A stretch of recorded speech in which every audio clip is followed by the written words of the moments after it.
Yo, what up, YouTube? Julio coming at you. If anyone gets that, you're a goat. But what's up, everyone? Welcome in. It is great to have you guys all here today, as I am joined once again by Mr. Sci-Fi Code. What's up, Sci? And we are very excited here to commentate this big matchup, the first matchup in the losers bracket. Which means that this one is, for the first time, win or go home, right? We've had 3 games so far here, all of which from the winner's side of the bracket. Oh, Sai's muted. My bad. Let me fix that. There we go. He should be good now. Hello, everyone. Thank you. Thank you for helping us through these technical difficulties. Thank you. But yeah, it's a big matchup. First one, we've had 3 so far. All those were on the winner's side, which meant that the loser was not out. They merely dropped down to the loser's bracket. But this one is from the winner's side here, or from the loser's side here. So that means that whoever loses will be going out. And it's a really exciting matchup here between Consta and Mixed. Looking at the numbers and things, based on the numbers that we've seen from the qualifiers, I would say, Consta is looking a bit like the favorite, just based on raw numbers, right? Especially because that seed 8, he was really just pushing in order to make the top 16. Unfortunately, did not go his way, but it was, go big for him. Was just coming from top 16 rather than gunning for that top 16 rather than trying to improve position losers bracket or something, right? So it's go big or go home mode for him. But I will say, a bit of this is maybe some bias, right? Mixed is a player who, Sai and I have been playing with for a very, very long time. I hold him in very high regard. I think that the numbers that you may have seen from the qualifiers are not representative of how good of a player that he is, right? And I think this matchup's very even. Yeah, I'd have to agree. I personally know Mixed. Mixed is an incredible player, right? And I know Mixed has insane potential. Also, just in general, one thing that I like to do when comparing 2 players is looking at their relative performance on seeds where they didn't appear to die early. So Mixed and Consta have had 3 seeds where they both have achieved a score that's been relevant for their seeding. And Consta has won on 2 out of 3 of those. The first seed, Mixed beat Consta by 5. On the 4th seed, there's a 5 lead in favor of Sama, so flipping it right there. And then on the 6th seed, which was, I believe that was a very tough one, Consta took a lead of 3 score over Mixed on that one. So, this is about as even as you can get, but we'll see how both of these players handle the pressure of the one and done, right? If you lose here, you're out of the tournament now, right? You get one shot. You have to keep going until you get to the finals, hopefully. Yeah, we will see how that is handled. And also, some new news here, something that Forsa did or recommended. He basically told us, yo, if you're commentating, download the seed. So that way I will load into the seed. I will not show off the graces or anything, but that way we can get a better look at the starting classes, right? And I can kind of talk through all of the starting classes for you guys. I'll get access to that in 3 minutes here. And we'll be able to load in and take a look at all the classes that the players potentially have access to. That is big news, actually. You get the commentator's insight, can inspect the classes, look at the keepsakes. That's one of the things that I wished we could have been able to look at more closely for the first match that we commentated, was what keepsakes are available. What are they choosing? What are the builds that they have at their disposal? Yeah, I could also play the seed while commentating, Yeah, let's make this a commentator who's against Sama against Mixed. Obviously we're not going to do that here, but it is a good call, right? Yeah, looking at the Gamba, the people, they favor Consta to Mixed 75% in favor of Consta, 25% for Mixed. Remember to get your gambas in, make your prediction, put your corn on the line. The odds are looking fantastic for a vote for Mixed right now. You could put a little money on the line, you get an outsized return. You could help even out the odds a little bit there too. Oh, we had a big bet come in, totally evening the odds out. Now it's 47%. Hi, SF. Yeah, I'm actually a little surprised here with more voters here on Mixed. I mean, I guess obviously we do have, the new community members, but based on obviously Mixed is one of our teammates, right? So I was kind of expecting it to be a mixed bias here,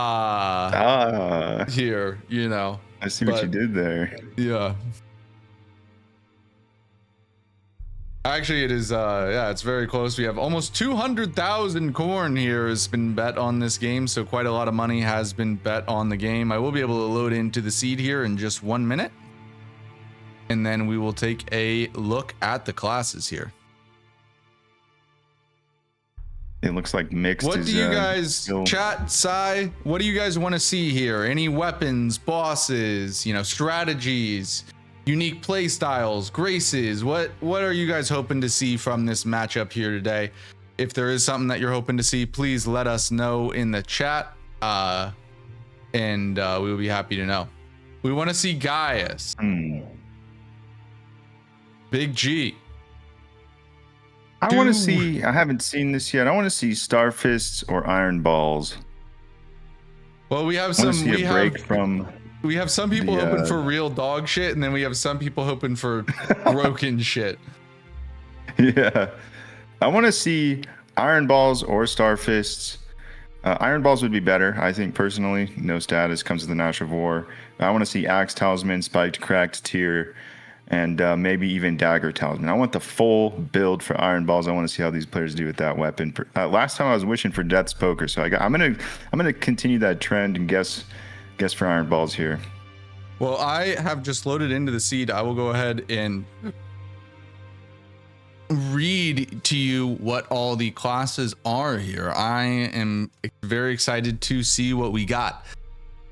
So, in terms of classes, Vagabond. Interesting class here. We have Guts Greatsword on the Vagabond, as well as a small parry shield. Also comes with the Commander Standard, granted, which could be good for like a really high scaled rando. In this, that Rowling Cry buff is not going to be super necessary. Warrior is terrible, so no early jump attacks. It is double pike on the Warrior there. No early jump attacks whatsoever. Hero also largely considered to be the best stat spread for DRL. Terrible. Crystal Sword, not going to pick that one. Bandit is another okay class, but it's also really bad. We got a flail on it. Astrologer is fine. Beastman Cleaver has the Omen Smirk mask, nothing really to write home about. Prophet, Smith Script, Cirque, so that's not going to be a pick. Here's the interesting one. Samurai with Falks. Samurai with the Falks is a very interesting one, so we might see some jumps here with those Falks. Prisoner's terrible. We have the Staff of the Avatar on Confessor and Gargoyle's Greatsword. In terms of our keepsakes here, we do have the Star Scourge Heirloom as well as a Sacred Tier. Those are kind of the relevant ones there. My assumption is I think, Vagabond with the Guts Greatsword, that's a great class for Guts, right? That's a very viable option. Confessor, while normally not the best class in the world, you have Staff of the Avatar, which will benefit greatly from that base scaling. Also comes with a parry shield as well. So I think that is worthwhile to be picked. And then the Falks on the Samurai here. I mean, I think this is a really tough call. Yeah. For me, Falks is obviously really a broken weapon, but it takes some finesse to know how to use Falks and to make the best of it, right?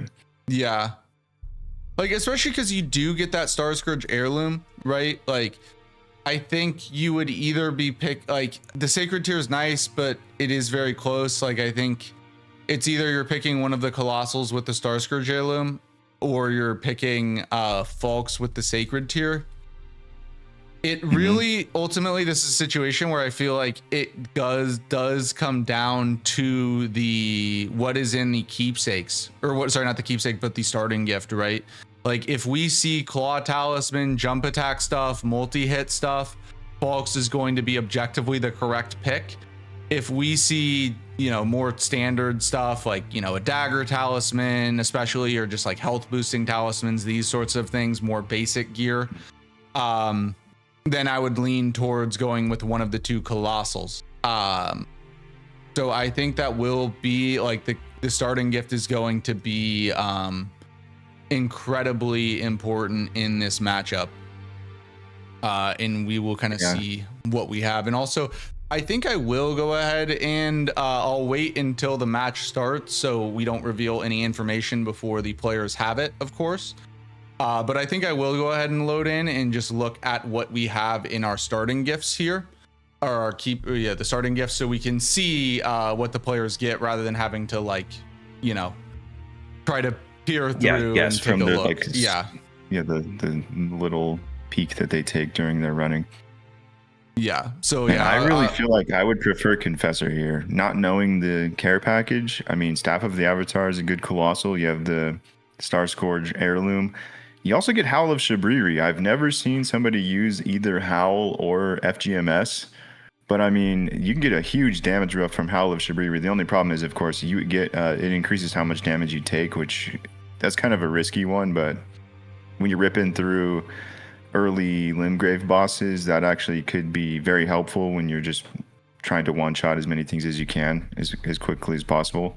Yeah, I feel like with this seed, this is a situation where, like, if let's say I was in the qualifiers and I had 5 good seeds locked in and I was just trying to high score farm, right?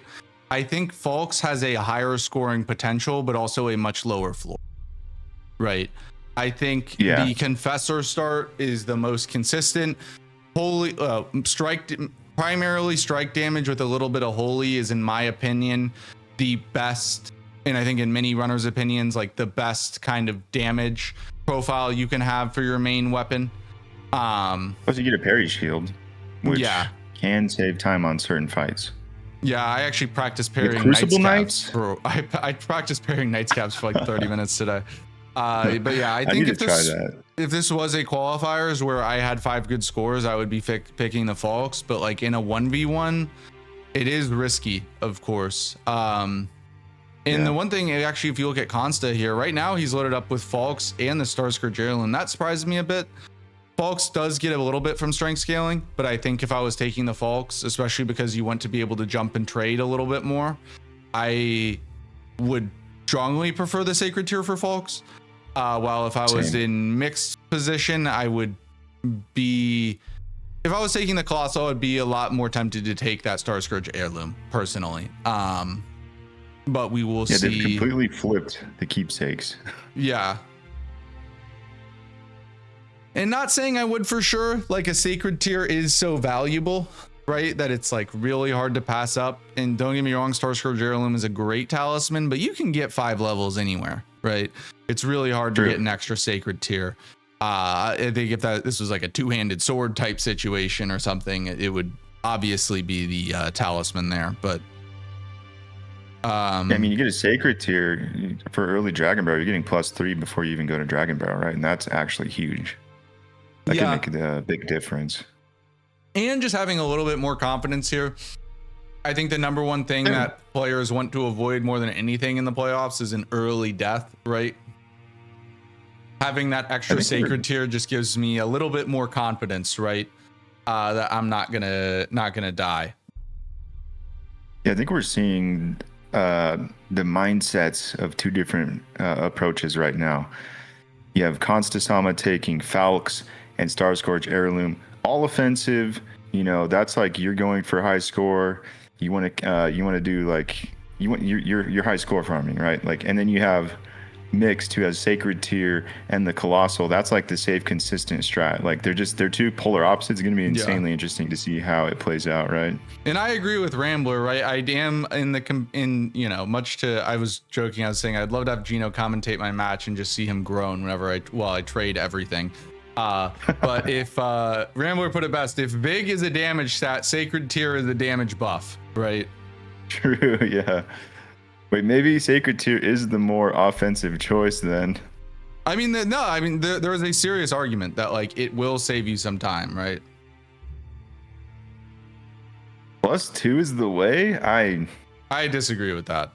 I could not, dude. No way. I'm more than happy to get my sacred tiers as high as possible. If I have good sacred tiers, it just means I can trade more, right?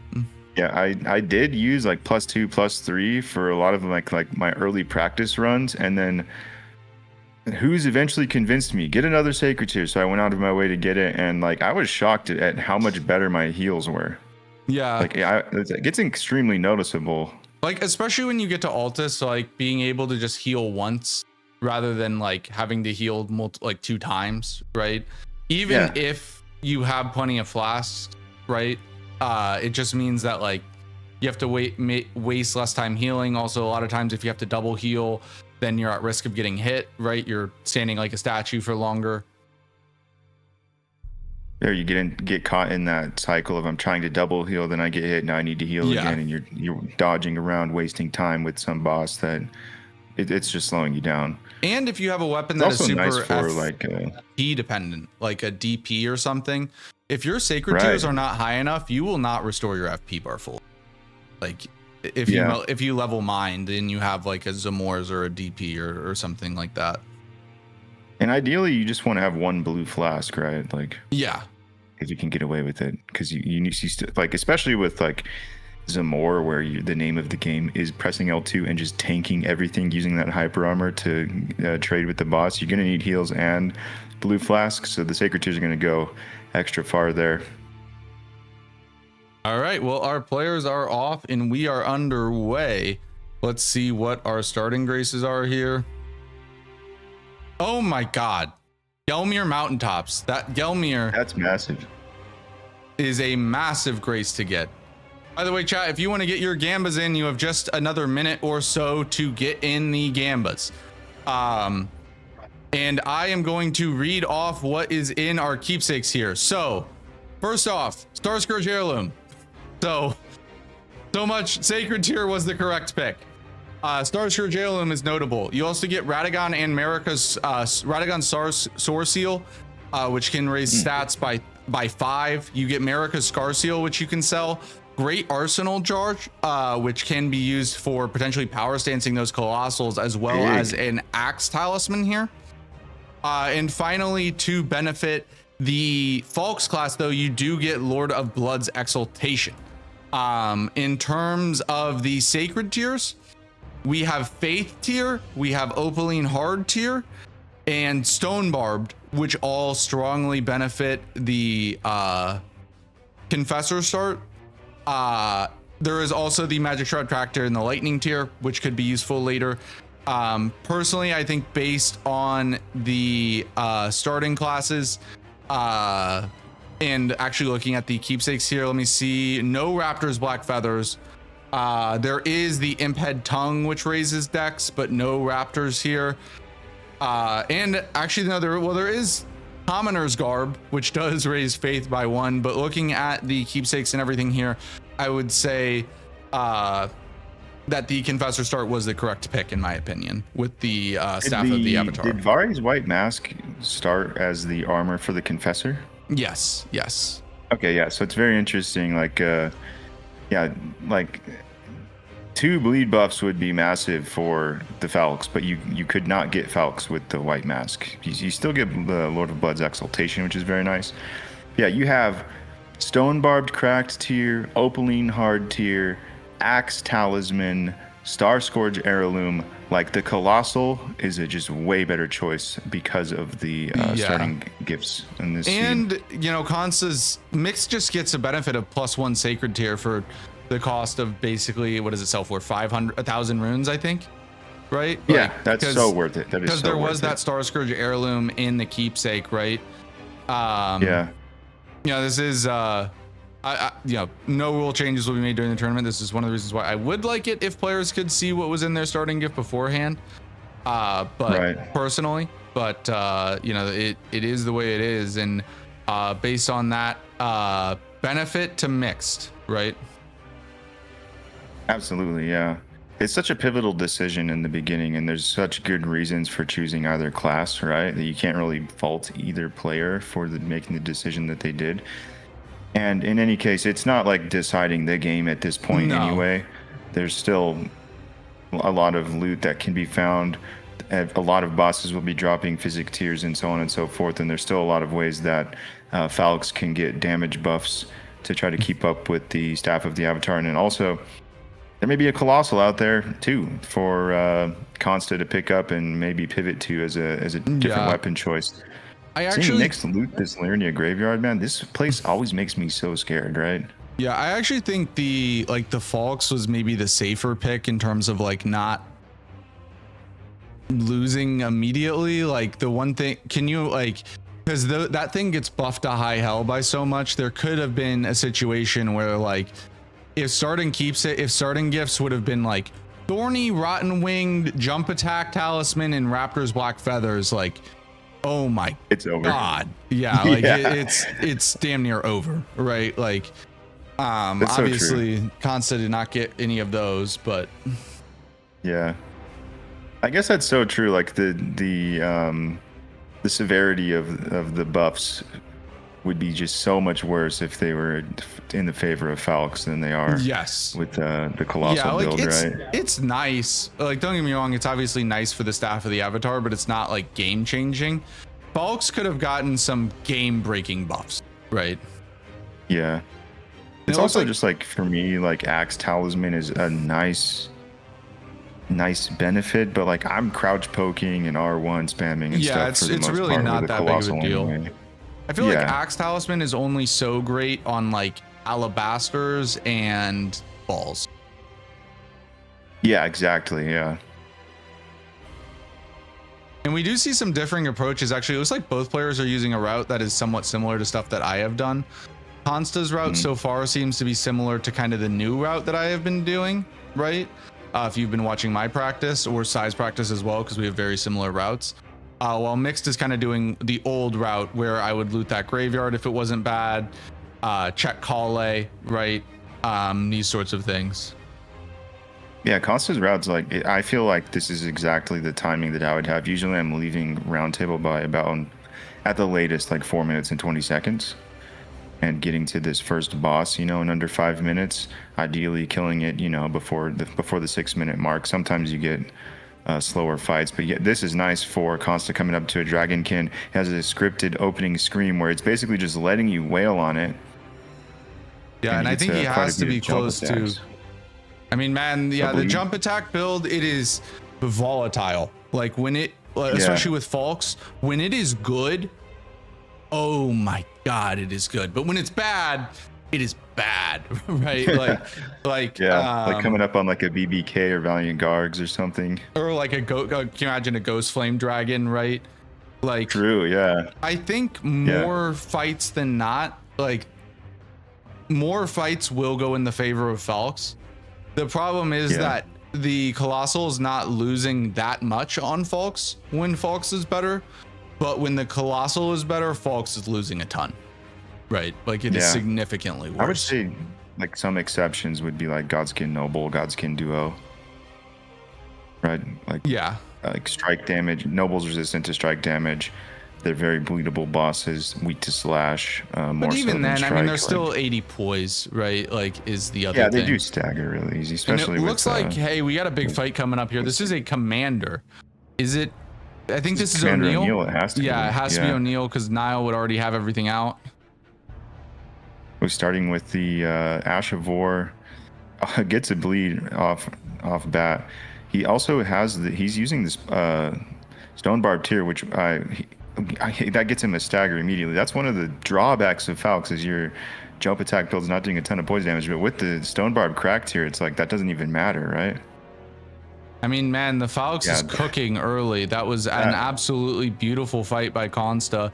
Mixed it's down the Dragonkin. He's a little bit behind because of just different routing choices. I think both of the routes are very, very fair. I don't think there was like a massive advantage either way. Consta goes ahead and sees an Estelle there, decides, you know what, it's fine. I'm just going to go upgrade to the +9. We will just see if he decides to go back for that, or instead decides to move into Limgrave. Either would be very valid decisions at this point in the match. I do see a butchering knife. I would have personally bought that just in case you could jump. Yeah, there's also a colossal sword there. Troll Knight's sword or Moonrathill's sword, can't tell I'm looking at it. I will say the colossal fight on that Dragonkin looked a lot better. He got the stagger like before the Dragonkin could start moving around and fighting. Looks like Mixed is going to skip O'Neal, actually. I don't mind it. O'Neal can be a dangerous one, right? And he's not going to shred him like the Falks did. That was very impressive. And it looks like, you know what, Consta decided, I'm just going to upgrade to +9 and then go straight back, right? I think that's a very reasonable decision. Yeah. I mean, the sooner you get to +9, the faster your boss fights are. And I mean, he barely just jumped up a spear spring, the time loss that he made there. Will he make it up on the Estelle? Maybe. I don't think he'll make it up, but it will be safer, of course, right? Like, and I think maybe only losing about 5 seconds or so, right? And you never know, right? To Azaz's point, if Estelle is the medallion, then all of a sudden the Haligtree medallion, that is. Oh, true. Yeah, right. Also, if it's the difference between killing after like a first stagger and preventing meteors and flying around, getting to +9 first, like theoretically it could actually save you the time that it took you to go upgrade first. Yeah, this is an annoying thing about Estelle. And we're actually seeing like Mixed got to this fight well beforehand, and Consta is catching. Meteors come out. Consta gets tagged. Actually, they do not do that much damage. If there is a death by one of the players, they will continue to play on. The way that it works is if there is a death, their score becomes quote unquote locked. It is you'll see it on the overlay. It's really well done by Forsa. And then the way that their score becomes unlocked is if their opponent dies. So they will keep playing. Now, just because you die and your opponent goes deathless, you do not auto win or auto lose, right? It is deterministic in a lot of ways, especially for an early death. But if there is a late death, right? Let's say Consta dies at 75, right? Mixed must get to 76. Otherwise, even though Mixed is deathless, because he did not surpass Consta's score, when Consta died, Consta would get the win. Yeah, the name of the game is killing more bosses in the amount of time that you have. I think Mixed is playing this very safe. Consta is playing this to win. He's playing to put numbers up on the board, and he's blasting through. Already has a score of 3, has skipped nothing, has upgraded to +9 already, which is like a 30-second advantage, right? Takes about 30 seconds to go buy and upgrade. Yeah, and also, like as you noted, he got to the Estelle fight after Mixed and was done with it before Mixed. Yeah, I do think there is a decent, not disadvantage, but PCs seem to be a little different here, so you might see some in-game time delay. Consta is he's a streamer, right? Like both stream, but Consta streams a ton. So I think his PC is a little bit higher end. It just means that he will have some better load times. So you might see a little bit of a difference here in terms of their IGT. It does not matter. Just letting you guys know there might be some time offset between the two players. It's very interesting to see Consta going for this skip immediately after getting to Third Church. A lot of people will wait. As you can see in the overlay, there's a key items area underneath either player's scoreboard where it shows a circle, which is represents the Deathless Medallion. As the players find pieces of the Deathless Medallion, it will show up on the overlay. But next to that is the Academy Glintstone key, which is relevant, especially if you're going to be doing like right side Liurnia, as both of these players have done. If you find the Academy Glintstone key, you don't need to get this grace at all. So Consta Sama has kind of just ignored that potential time save. Well, there's kind of merit to it though, because here's why, is that there are no enemies around the Mausoleum compound grace, so you can always grace warp there. while you True. have to sit, right? It's something that I've done sometimes, but overall have moved away with, just hoping to get Academy key, right? But it does save a few seconds not having to sit, right? Like, yeah. If you do get Academy Glintstone key and you have Mausoleum Compound, you never go from Academy key, right? Is it just strictly faster from Compound, Grace? I don't think so. I think it's probably about even and safer. So I think I would just go from Academy. Interesting. Yeah, so it's still, I guess it still is worthwhile no matter what. So I would say in the beginning of this match so far, Falx has been, more favorable weapon for the first two bosses, but we're potentially seeing right now a boss which it's slowing it down a little bit. Like the name of the game with these FSBs is staggering them. I imagine once Mixed goes to fight this very same boss, we should see an early stagger and a kill. And unlike Night Rain, that Falling Star Beast does not bleed. Yeah. And also, actually, Crystallians are a big time loss for a weapon like Falx. Yeah, strike damage is insanely important no matter what weapon you go with initially. Strike damage ignores like the pre-stagger defense buff that Crystallians have. Also, strike is really good against undead enemies, Ghost Flame Dragons, Tibia Mariners, things of that nature. So Death Birds, Deathrite Birds. We did see a universal Ash of War, meaning that I can go on any melee armament in Earthshaker there. Consta choosing not to buy it though. I mean, obviously Falx doesn't need it, but personally I would always buy. The fight difference there is insane. But yeah. Mix just made up a ton of time on that fight right there. And he's going to continue to make up time on the Tibia Mariner here. This is what I meant when I said Falx is volatile, right? Like when it's good, it's really good. Actually, Tibia Mariner just went down really well. He's using that Revenger's Blade to great effect, actually, much better than I would use it personally. Definitely, yeah. Maybe need to take some notes. I think I'm gonna give Falx another look after seeing Constasama use it this way. Especially seeing how it ripped through some of these early fights. And if the fight is faster for the Tibia Mariner with the Falx than the Staff of the Avatar, then I'll be fully convinced. Yeah, strike fights are the worst fights in the game, as Azaz has pointed out. Like Ghost Flame Dragons can be horrendous without strike damage, without holy damage. Yeah, I mean, you can't outpace a bulky colossal weapon doing strike damage on an undead enemy like a Tibia Mariner. We'll say Consta has been practicing his jumps, man. He's performing very well with this thing. I do know that the French are a big fan of Falx. Typin especially is always like, is a massive fan of Falx. Interesting. Yeah, I mean, so far this is a very close game. There already is a really big delay in terms of IGT just due to load times. Also mixes in a few more warps. Like I would say they're about even. If anything, there's a chance that Mixed ends up being in the lead after this kill. We should see if Mixed is done earlier with respect to in-game time. Yeah. No, so on the overlay, you should see the score underneath either player's name, each player's name. The number that is lit up blue, that is glowing, is technically the player that's in the lead. The way that the lead is determined for tie scores is it depends on who killed the boss first with respect to their in-game timer. Yeah.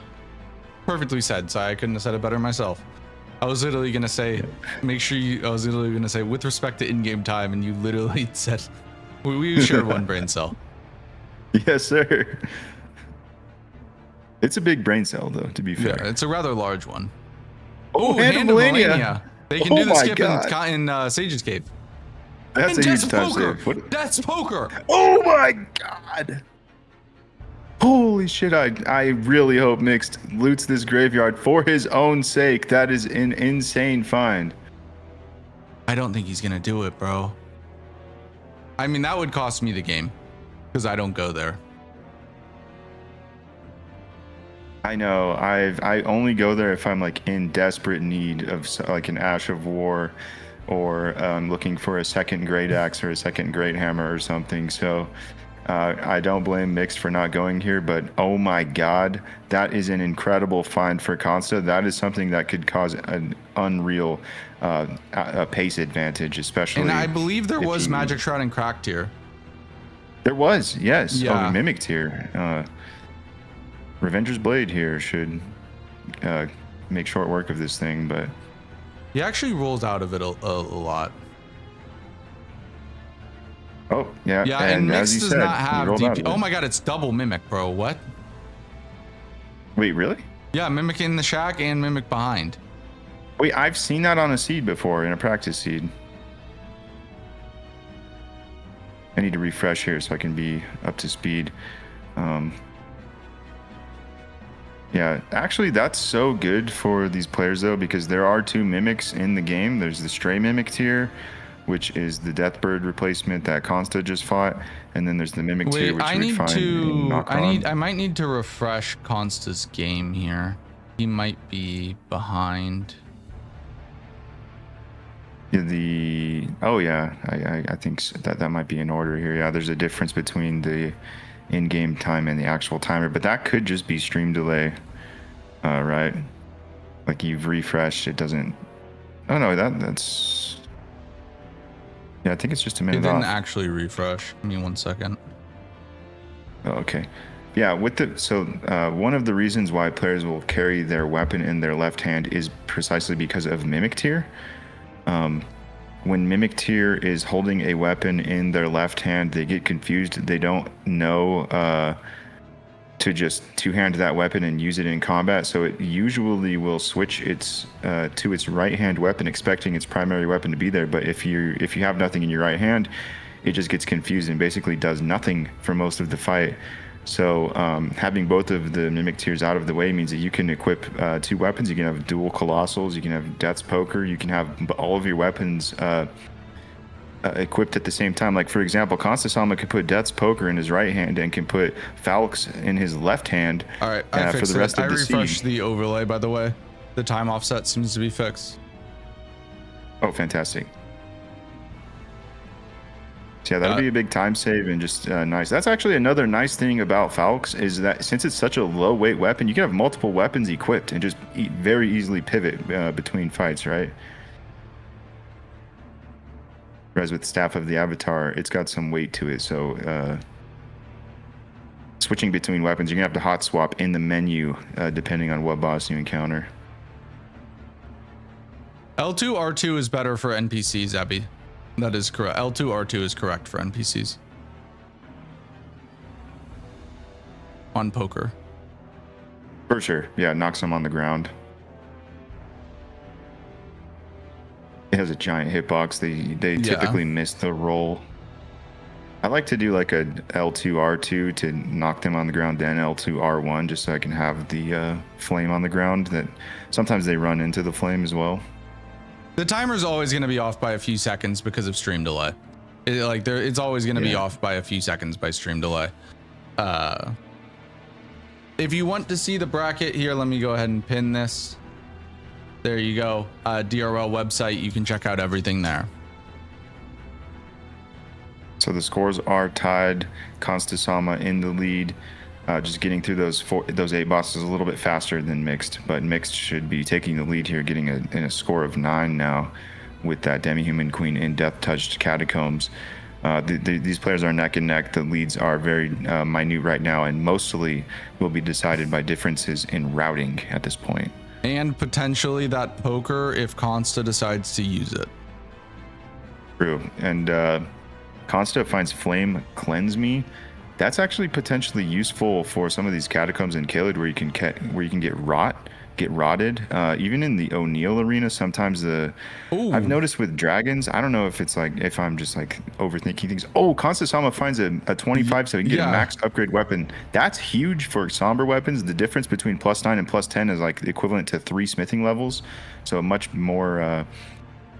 bigger jump than if you were to find a regular stone for a smithing weapon. Yeah, that is a very big jump. I'm kind of thinking like this early looting is probably like a very worthwhile play considering what Constasama has found and how these like graveyards are really not that far out of the way.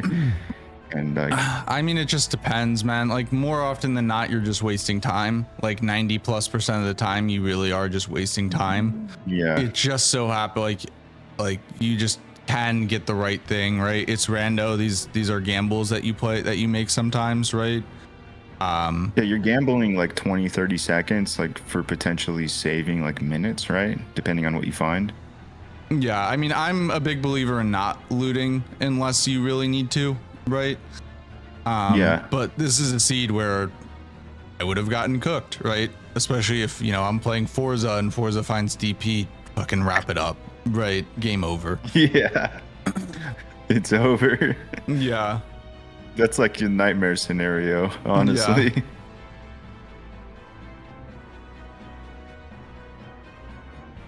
Dude, it's so like there's like minor things that aren't like a huge deal, but like he's blocking with Falx while running through this short catacomb, and then the little marionette puppet archers shoots him like 6 times, and he gets stuck in the like blocking animation because of it. And it's like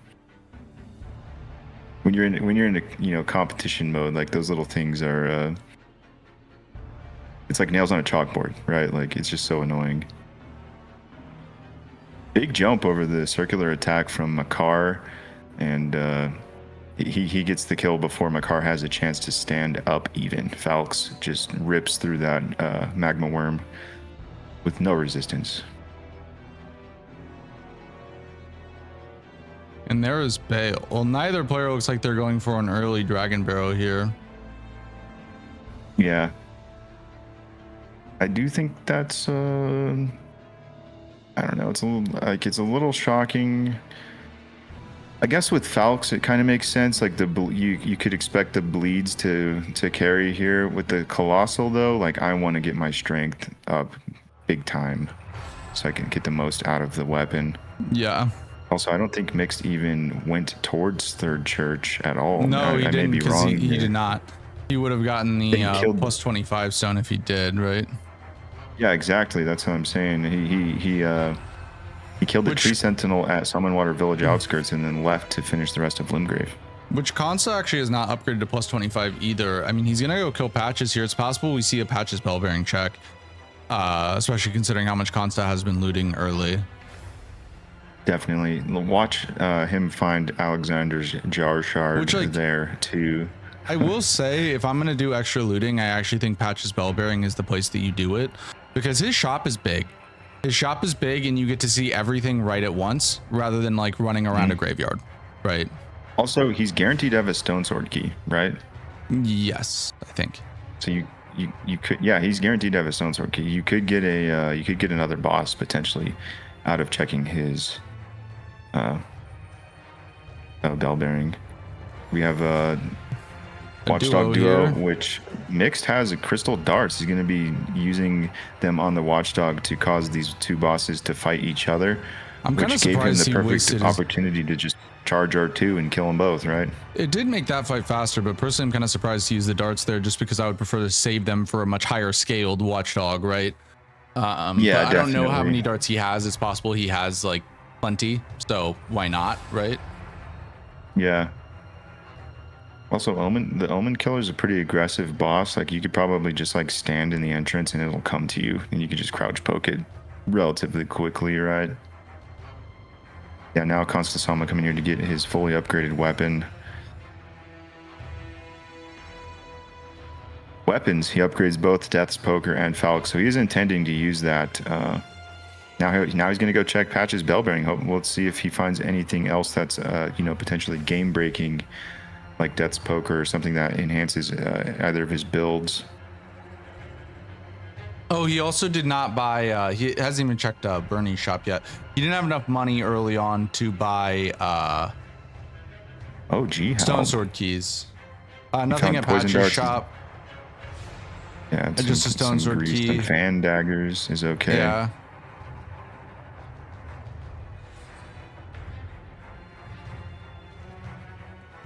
It's the little bit of a defense with the Pearl Drake Talisman. Meanwhile, Mixed duking it out with Bale here. Pure Cinema. But you got an upgrade. Red. I hear my Curse you, Bale. Curse you, Bale. Yeah, Falx and DP kind of awesome build. Like all he really needs to complete his build is to find any strike weapon. Yeah. But it may not Salsa, even I matter. think that Salsa wants to smoke from Mix there. Yeah, that is Salza, which is he's scary. If you've ever had to fight him in like Veilbreak or DLC Bingo or anything like that guy, he's got hands. And actually, this is interesting routing here because Kansa's going straight to Kaled here, looking at the Falling Star Beast tunnel. I mean, if you're not going to do early Dragon Barrow, actually, I really don't hate the idea of going for like a Kaled or Liurnia somewhat early, right? It'll like you'll still get way more levels than you would in Limgrave and can do so in a much safer fashion, right, than Dragon Barrow. Yeah. Yeah, early Kaled, I think, is a strategy that Rambler was using. So you may want to keep an eye out here and see how it works out for Consta Sama, who's you will be playing Rambler pretty soon here, right? Yeah, it's a bold move, Cotton. See how it works out for him. Yeah, Who's will be facing off with Rambler April 16th, 1 p.m. Pacific, with Catalyst doing English commentary and Poppy Grant doing French commentary. So you get to see Who's as a player. Oh, and there's Invis Assassin for Mixed. Yeah, this is a boss that I don't mind fighting early. You know, I've had Invis Assassin at Lance Axe before, and that being like the highest scaled boss in Altus is terrifying. A Lamenter in FSB Tunnel in Kaled. I don't think he can be bled. He's immune to all status effects, but it doesn't seem to matter if Falx is just shredding anyways. By the way, while we have a second here, I have an important announcement. New boss rush mode on Speedfog. You what? Boss rush mode for Speedfog. Boss rush mode? Yeah. Is that just straight boss arenas only? Yeah. Oh my god. Yeah. Wait, that's incredible. Yeah. What are you doing after this? Speedfog? Probably Speedfog, right?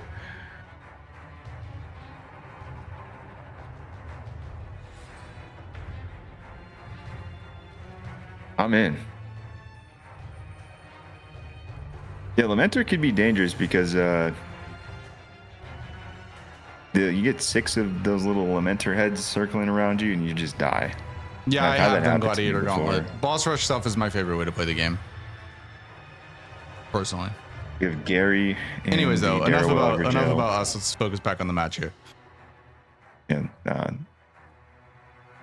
I mean, Mixed has a very good pace here. To be fair.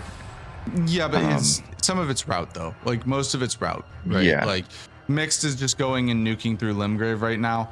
Consta still has a lot of easy checks left. Consta also took some time to upgrade to plus 25, right? Like I don't think like 4 points is a decent sized gap for this early on, but I don't think it's anything to be alarmed about right at this point. Yeah, I see Mixed not doing the double. Oh, did he double jump? I don't know. I'm always wary when people jump across that spear stream because if you double jump, it can kill you. Gravity memes are real. Oh, and here is Classy for Consta. That's disgusting. Break out your Death's Poker, brother. Yeah, this boss is a boss gigantic. where like if you're gonna use poker, this is the spot, right? And I think he does have it out. He did break it out. He did break it out. Yeah, that's the right move. Weird how Plassy's like not doing the scripted lightning. Does he even have any blue flasks? He doesn't have any blue flasks. He's kind of lost the opportunity here to use Death's he's Poker in trouble. to start He's in. fight. Oh no, he does have blue flasks, but he didn't equip them. Interesting.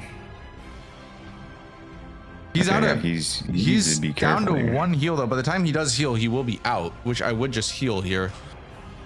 Yeah, It's I mean very unfortunate the way Yeah, that's definitely a big time losing mistake, especially because Plassi's gonna fly around like an idiot. This is a bad arena to have Plassi in because it's tiny. He's gonna fly outside of it. Yeah, well, he will always come back in. He will not escape like other dragons, but yeah, he won't escape. But it's just an annoying time loss. Azaz, was that a gazing finger pickup? It was gazing finger pickup for Mixed, which is fantastic because he could power stance colossals, and also gazing finger is one of the lightest colossal weapons in the entire game. So don't have to level quite as much endurance. It also has a fantastic charged attack. It has that vertical slam down. I think I would immediately just pivot to that weapon over the Staff of the Avatar for sure. Okay, Constasama gets down Plassi out of the arena for a little bit, but gets back in and ultimately dies to Death's Poker. A little bit of a shaky fight there. He's trying to pivot to Death's Poker, didn't have his blue flasks equipped, kind of was getting beat up a little bit by Plassi. Then Plassi ended up escaping the arena, but he does recover that nicely. Yeah, and I think he's going to go straight to the side of Grace here. Which is the right move. Yeah. Without even seeing the boss, just like if you're going to go here, just commit to it. Go get the Grace, sit down, restore your flasks, get ready for the next fight. And you get untrapped, so you don't have to grab. Mentally. You don't have to sit at the Grace ahead, right? And this is a Deathrite Bird. This is a scary one for Consta because he does not have good weapons for this. You either want strike or holy damage. He has neither. Yeah, he has slash damage. I mean, there is the old adage of DP don't care, right? And let's see if DP cares. Not really. I mean, it still does amazing damage. No, DP is still still your best choice. Nuke. Get out of there. He gets blasted, but fortunately doesn't fall in the fire. Yeah, if he fell in that ghost flame there, because he took all that damage without getting frost procced. So if he landed in the ghost flame and then got frost proc, that could have been a death. Really shaky there from Consta, kind of face in hands moment, but he gets through it, and you know what? He's rewarded with Thorny. No way. That's man, that is so good for Falx. I was wondering, does Thorny proc for like the little fire hits from Death's Poker? No. That would make it so busted. Yeah, that's crazy good for Falx though. Like Falx, what is it, like 4 hits for every jump? Do you just do one jump attack and get the full buff? Yeah, it's insane. Yeah, I'm leveling Dex here, especially after finding Thorny Cracked tier and Death's Poker. It does get increased damage from leveling Intelligence, but it's like it would just be way more worth it to level Dex in this scenario, especially with the buff that you found for Falx. And I don't think the Intelligence buff that you get for the Ash of War is really as profound as like the damage scaling that you would get from leveling Dex for Falx. It's pretty good. I mean, maybe not that as much, but it's still really good. I mean, this is a seed where I would love to find like a Godric's Great Rune. But speaking of Great Runes, there's Radahn's Great Rune for Mixed. Both these players are finding incredibly strong items here so far, which you don't always see, right? A lot of times you can see people just strike out, right? They're both getting really useful drops early on in this match. We're only about 30 minutes in here. And finding drops that are like unique and useful to their builds too. Well, Death's Poker could be used by anybody, but at least Mixed finding Gazing Finger should even the playing field if he's able to get that online with the jump attack build.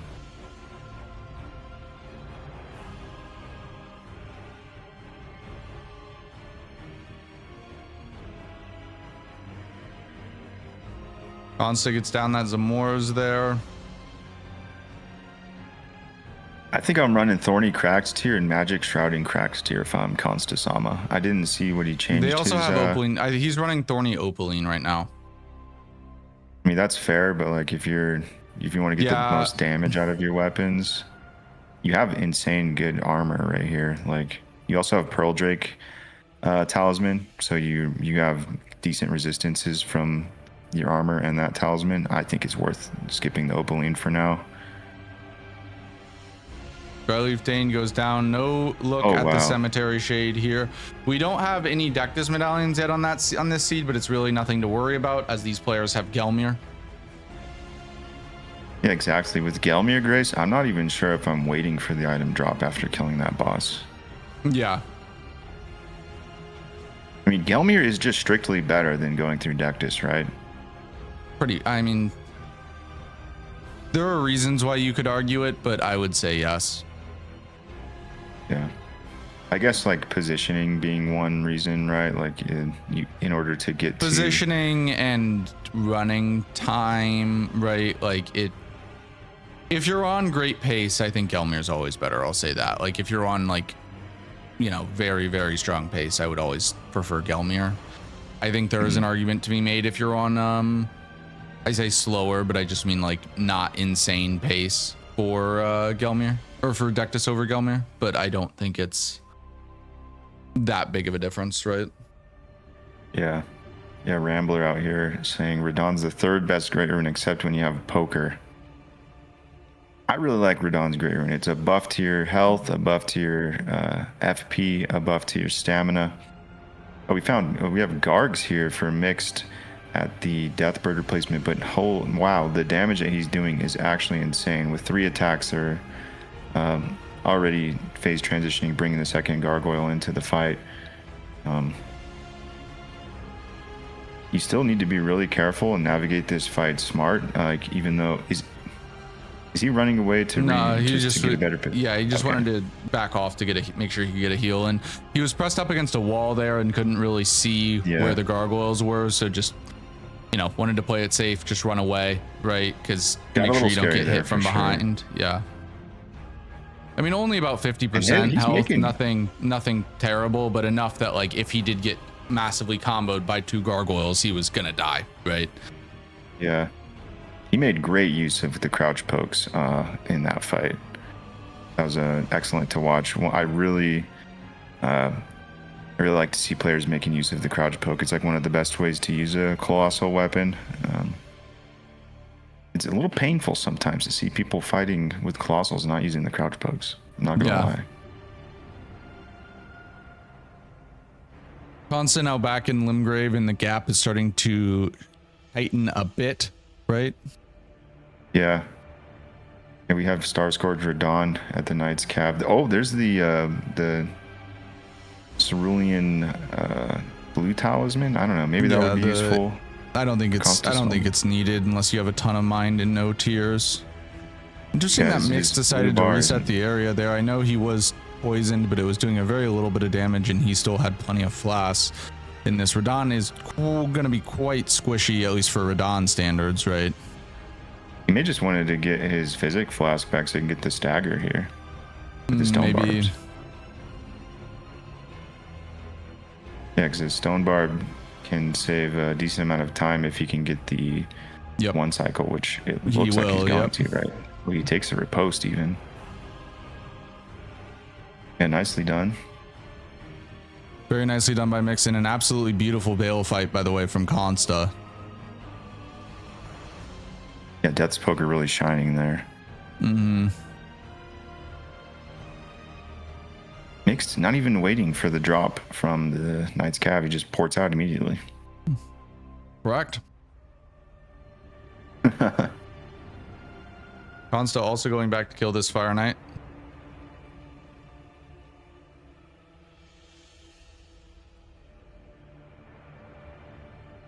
Yeah, like when I was just familiarizing myself with the DRL format, I was doing these segmented runs, and I had 3 different Altus strategies to practice. So once through Gelmir, once through Lanedell, and then once through your standard Dectus area. And that is Forsa. You have to route them a little bit differently. Actually, the Staff of the Avatar is not going to be great because Fortisax is 80% resistant to Holy. So, I mean, don't get me wrong, it's mostly Strike, but that little bit of Holy is still nice and basically irrelevant on this fight. Yeah, I'd like to see him use the Gazing Finger. You know, another thing that's really, really nice about the Gazing Finger is like NPCs or demi-human chiefs duo or anything with like if you have like a bunch of ads in a fight, using the Ash of War will just wipe out an entire field of enemies if you're having trouble with any kind of ads. And it flips NPCs up anyways. But the damage would be better just strictly on this boss. I misspelled English. Found the invisible assassin. That's here. big. What's that? I wrote English broadcast, but misspelled English. I can't even type the language that we're speaking in. English. Oh, he's getting grabbed. The annoying time. He has not hit the assassin for a single point of damage, and his blue bar is gone. MVD, thank you. MVD, thank you. I do appreciate it. Thank you. I just had to make fun of I had to self-deprecate first. My apologies.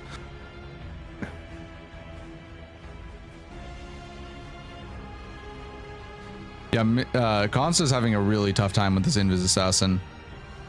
You know, and he's low on heals. Like, he's only actually in trouble here. 2 flasks left. He can't keep disrespect. Okay, he's got a. Oh my, dude! If he got hit by that down slam there, that could have been very bad. It does a lot of damage, knocks you on the ground, puts you in a bad position for the follow-up, any follow-up attacks, but he gets it down. Yeah. That was scarier than it should have been. Oh, big rune bear outside of the dungeon as well. Dodging swipes and talons from flying birds on his way out after getting beat up by an invisible black knife assassin. Yeah, I'll be curious to see once Consta gets through weeping here, what the difference in pace kind of looks like. Yeah.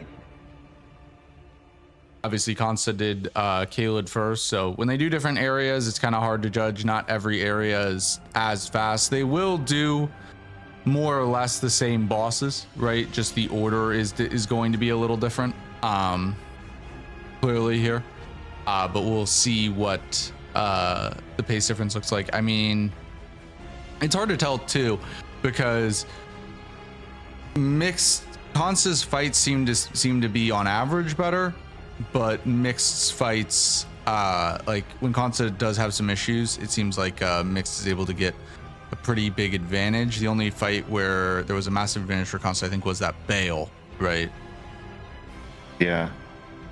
Very interesting. Like, mixed drank his physic flask like way before even the tombstones. Like the stone barbed is going to be gone.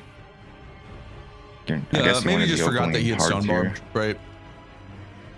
Like most physic tiers last 3 minutes, so if you have stone barbed, you have to be more careful with it, right? Probably just an autopilot situation. Seconds? It's like 30-40 seconds, something like that. Yeah. Honestly, one of my favorite tiers to find in these runs, especially when you have arenas like Everjails or the Nox Duo arena, or caves, tunnels where bosses can escape. The stone barbed crack tier could legitimately save you 30 seconds to a minute, depending on what the boss does. If you can cancel their moves by staggering and get the kill right away, it could save you a lot of headache.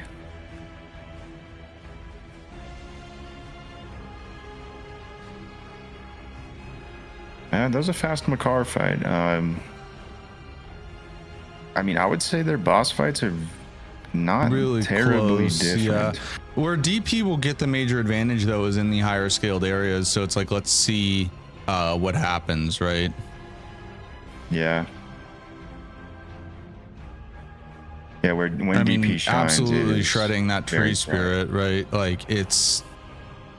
Yeah, that was without even hitting with the... Oh, he also found Gazing Finger. Yeah. That's without even hitting the... The initial explosion does quite a bit of damage if you can get that hitbox on the boss. Actually, that Gazing Finger is a big pickup for him because it's strike damage, right? He now has a strike option. Yeah, he's basically completed his build, right? Palks, Poker, Gazing Finger. Which, I wonder how the Gazing Finger scales with intelligence. Not well. It's like D. Okay. I mean, it's like a high D.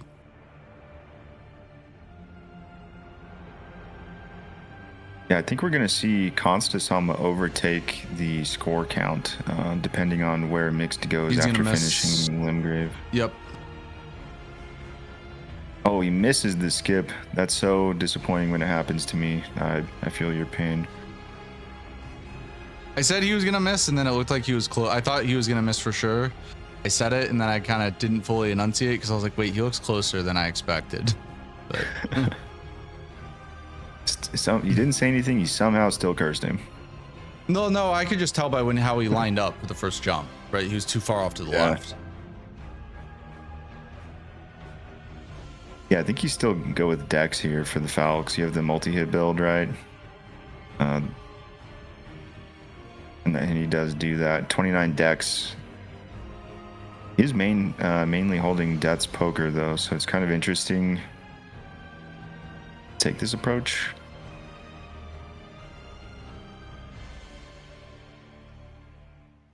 Mix now looks like he's going to go to the first step, so players are really going to be evening up on their routing here, as they will more or less have the exact same checks done here in about 10 to 15 minutes or so, and we'll get a really good idea of what the pace difference is.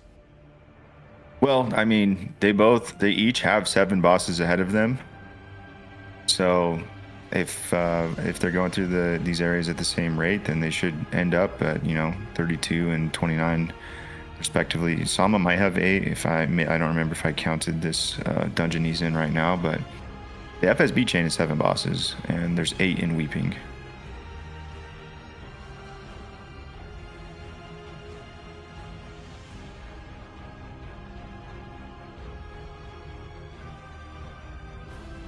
Okay, we have a statement made in chat that I personally disagree with. Great Stars is not the best weapon, the most overrated weapon in Elden Ring. I'm not gonna lie.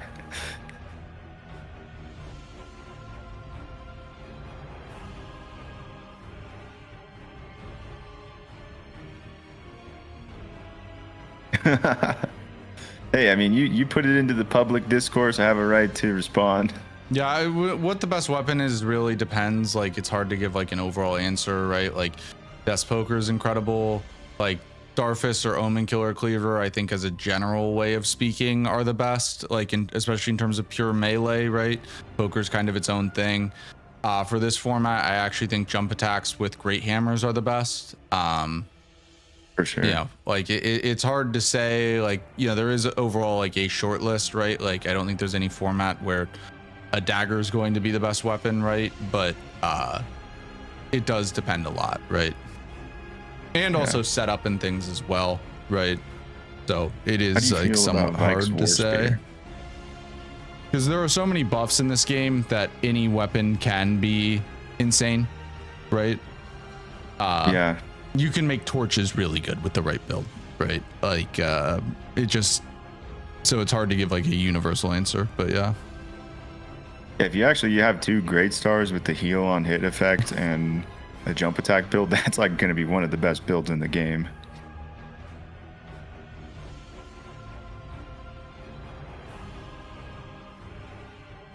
It's not like true that there's like just one best weapon though. It's like very situational, especially if you're doing like DRL, randomizer competition like this, where at most you're looking around, if you're flying through a seed, you're looking at like 86, 87 as like an absolute cap. Like, you're not going to be fighting every single boss in the game, so that means for a particular seed, one weapon's going to be better than others, and it's just going to be dependent on the RNG basically. Like, for instance, even with the jump attacks builds, like the highest overall damage potential would be either double pickaxe or double anchor, because you could also power spike that with the spear talisman, right, being pierce damage. But if you run into a ghost flame dragon, you would much rather just have standard hammers, right, with spiked or with strike damage. So it's like there's so many bosses in this game and so many situations that it's really hard to give a universal answer. But yeah, I wouldn't mind seeing a double in a seed where warrior has 2 black steel great hammers. You find 2 sacred ashes of war and you just spam faith. Yeah, the pierce weapons, like, if you think about it, if you had double anchor, you could have raptors, black feathers, claw talisman, rotten winged, spear talisman, Millicent's prosthesis, thorny tier, right? Like it's actually insane how buffed they get. That's the PB farming build right there. We have Plassey here for mixed. He did save his physic flask here, so he has the stone barbed effect going on right now. Gets an early stagger on Plassey, which is very nice. But that's just gets Plassey to his phase transition even faster. So and Consta is very quickly catching up to mixed. Yeah, I mean, once he defeats this these next two bosses, I mean, there's a potential world where he gets both. Well, I don't know if he'll beat did them make some mistakes on this Plassey fight. His Plassey was rather slow, but so I don't know for sure that he will make up time here. But in theory, like poker should destroy almost any other weapon against Plassey. But overall, really nice job there by Mixed. Huge. He got 2 staggers and saved a lot of time there. Constasama just kind of walking away when the gargoyles gets eliminated by the flames on the ground. Yeah, I love when you can do that with like DP or with any rot weapon where you just simply walk away from the boss and let it die. It's so sick. I wash my hands of this. I'm done here. It's like a cool guys don't look at explosions. Cool guys don't look at the boss as it dies. It's a big time save, dude. Plus, you just feel like you're going fast. You're like, all right, hell yeah, it's over. All right, here's the Deathrite Bird here for Mixed. Also another fight with the Radon where Death's Poker is going to go crazy. Yeah. Big Beautiful job on the Deathrite Bird for Mixed. And fantastic Radon there for Consta. Both these players, now that they have their builds a bit more online and a bit more juice, are just absolutely flying here. There's Thorny Cracked here for Mixed. I don't expect him to put this on. Considering he has Stone Barbed and Opaline Hard tier. Yeah. And I think he chose a Sacred tier. He's in a very safe mindset. I don't think he's going to trade the Opaline Hard tier for anything. And with the Colossal, Stone Barbed is just going to be better anyways. I mean, it is very interesting to see right now as we have 2 players who are using very different builds, but also on very even pace. Oh, he is changing the Stone Barbed tier out, equipping Radon's Great Rune. Interesting. Yeah, they are neck and neck. This 2 completely different builds. Care package that seem to favor one. Death's Poker in one player's hand. By the way, Consta's timer has dropped a minute again. I'm not exactly sure why. Oh my god, this Forta stacks, dude. Wow, he made up so much time there. Fortisax didn't make it out of his opening animation. So if Constasam is able to continue getting fights like that, he's quickly going to catch up and start to outpace. Like you said, Death's Poker should start going crazy as he gets into the higher skilled areas, right? Yeah. I might let me know if Consta's timer drops a minute. It seems like it likes to drop a minute sometimes. So, but if I just refresh it, it does seem to fix. So let me know if that gets off and I don't know. Is it the overlay?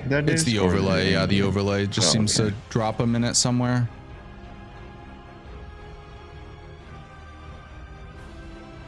Yeah, Forza's very good about fixing the technical stuff. Yeah, it's not that big of a deal because like I literally just have to refresh it and it fixes. I'm not sure why, but it's not that big of a deal. I was just saying if it does get off, please let me know so I can correct it.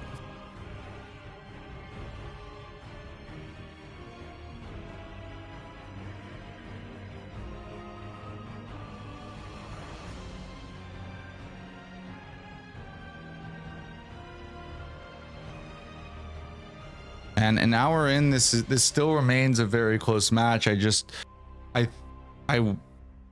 think that Consta's damage potential is so much higher, right? Yeah. Consta has just multiple tools with multiple buffs that apply to them, and can deal with he can deal with literally anything that comes across his path, especially if he pulls out the finger that he found. The strike colossal weapon with strike damage. Even though he is leveling Dex, that weapon's just going to be better for certain fights. But Yep. By the way, just to let you guys all know, there is another game that is about to start here in a few minutes. It will continue while this one is going on. Of course, I will give you all, obviously we are here focused on this match, but I will give you guys some updates if anything happens of note in that game. We'll give you some updates, of course.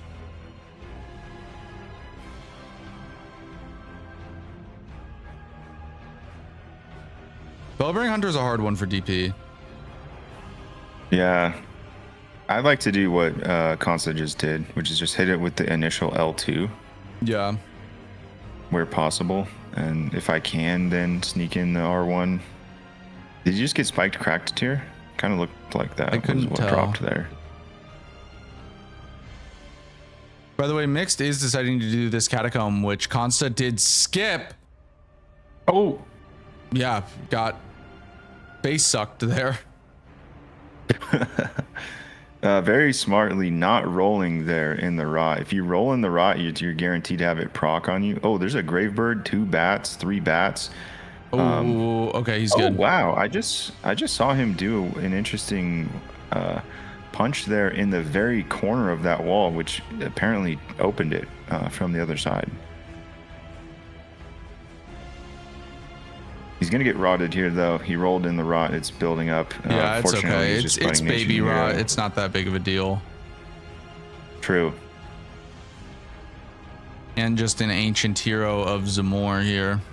I mean, Mixed is still clinging on to about a 1-point lead here or so, considering time difference and everything. But that gap has been closing, some of which due to boss selection, some of which due to the build differential. I think the question is here, can Mixed hold on to this lead because Consta is charging?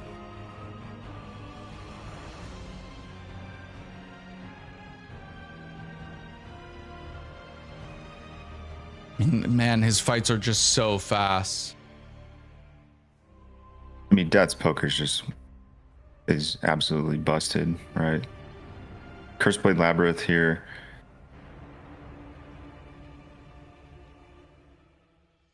Yeah, this is just one of those cases where like early looting paid off massively. If he didn't find Death's poker there, like that, like you said earlier, that would have just been time wasted. Yeah. If you didn't Right. find poker there, it would have just like exasperated what would the deficit, right? Like Yeah. it cost him You're 30 seconds 30 to a minute or behind. so, right? With the whole game, right?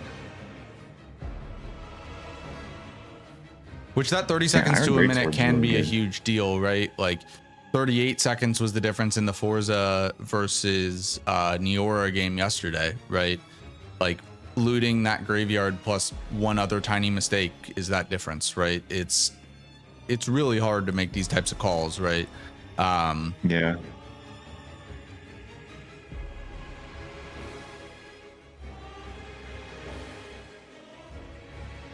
Even Onyx Lord, he started charging forward like he wanted to fight, but then Yeah, sorry, Forza Back versus up. the NSG, my apologies. yeah. Did I say mixed?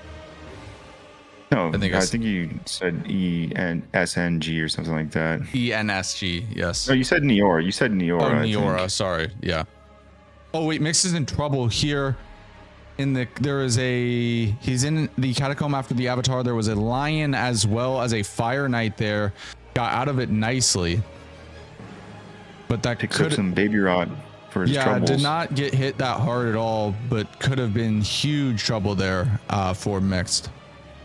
Dude, it's kind of blowing my mind right now seeing Constasama finally go to the Demi-Human Chief's duo cave. There's a merchant here. All of the Yeah. early looting that he did. Why didn't he go to this merchant? It's like one of the. He doesn't even check the merchant. I agree. I guess he agree doesn't with you, need it at Sai. this It doesn't make a point. lot of sense, but sometimes it's better to be lucky than logical, right? And you know. Yeah. Unfortunately, yeah. Like I think if you're gonna loot that graveyard, I would definitely check this merchant personally. But you know Yeah, what? 100%. Consta got lucky. So it's not gonna quite. It's We're not better gonna to be question. lucky than it is to be logical. Add that to the Who's quotes. Come on.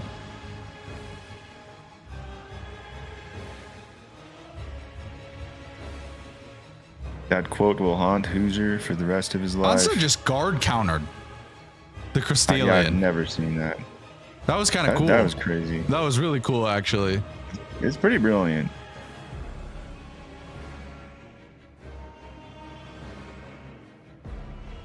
Consta just looks locked in. I mean, both. Like obviously we can't see mixed face cam or whatever, but both these players look very locked in. Not really any major mistakes of note. Like the Plassi fight where Consta didn't have his blue equipped, right, was really the only thing I can think of, right? That can happen to anybody, of course, though. Yo, Mixed just got the full brunt of the Ashavor on the Emirais Executioner Sword, knocked him towards the cliff. And that was spiked tier, by the way. This is low scale. It was spiked tier. That's big. Although, to be fair, like I said earlier, like a lot of the time you're not using charged attacks with a colossal weapon, so I will not be shocked if Mixed keeps the Thorny Crack tier on. Yeah, I will say I would love to see Mixed start jumping, man. I would love to see Mixed pull out that second colossal and start jumping. I just think he needs an increase to his damage potential here, because I really do expect Consta to catch if he doesn't power stance. Yeah, I agree. The only thing about that Death Poker is I just thought of it as that spear came down, right?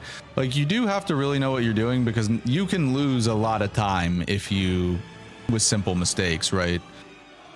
Yeah. It's not as simple. Yeah, it's not as easy as just holding L2 and pressing R1. Like you need to find the right time to do it. I mean, the thing is, once you get it off once, so you're probably just killing the boss right there.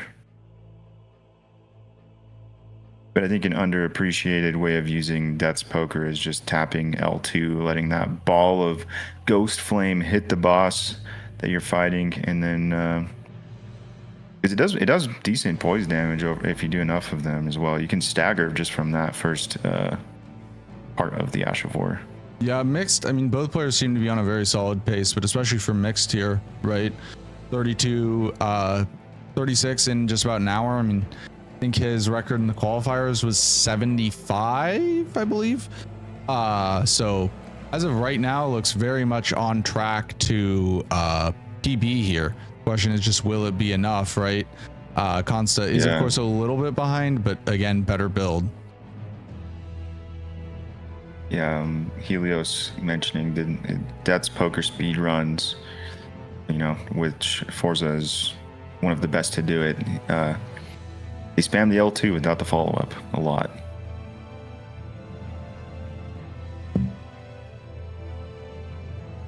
I know you were practicing. I will say one other advantage for Mixed here. Mixed set up Temple Quarter. I forgot that Consta did not set up Temple Quarter already, so that is another about minute advantage.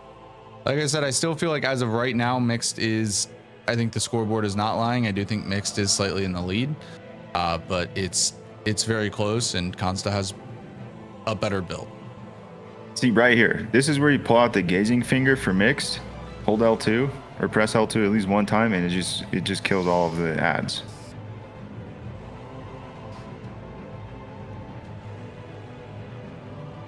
But I mean, the thing is, you don't have to warp here, so you can just kind of ignore the ads, right? Like the ads are annoying if you have to warp right after killing the boss. You do not have to here. And Mix actually choosing to avoid the Academy tunnel. Surprising. Yeah, it's not a choice you see very often. Or the Academy cave there. Yeah, most players go straight from that Smaragd into the Academy cave. I mean, Mix just runs straight to the Bull's Everjail, which obviously this Everjail is one that is standard to be done, but normal route is Smaragd into cave, warp back to Temple Quarter, and then hit this Everjail. Mixing it up slightly here.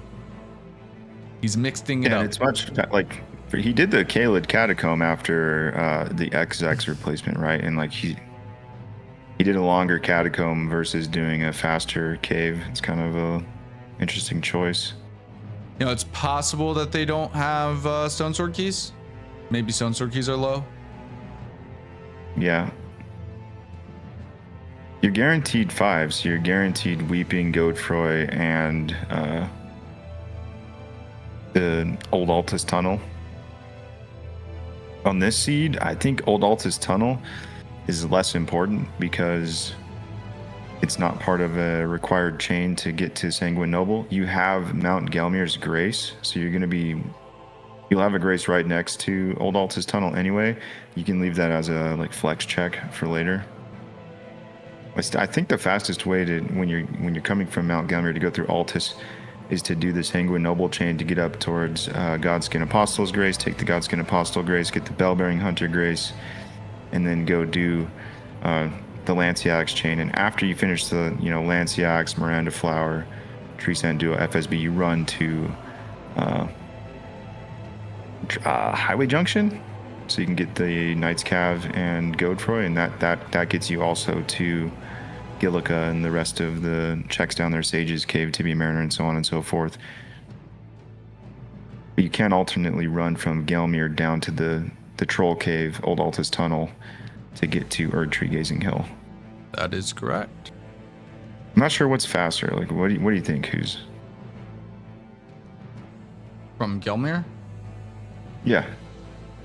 Taking the skip down to the tunnel, and then you just leave the tunnel. You would run to Gazing Hill after Junction. From Junction. That's the fastest way.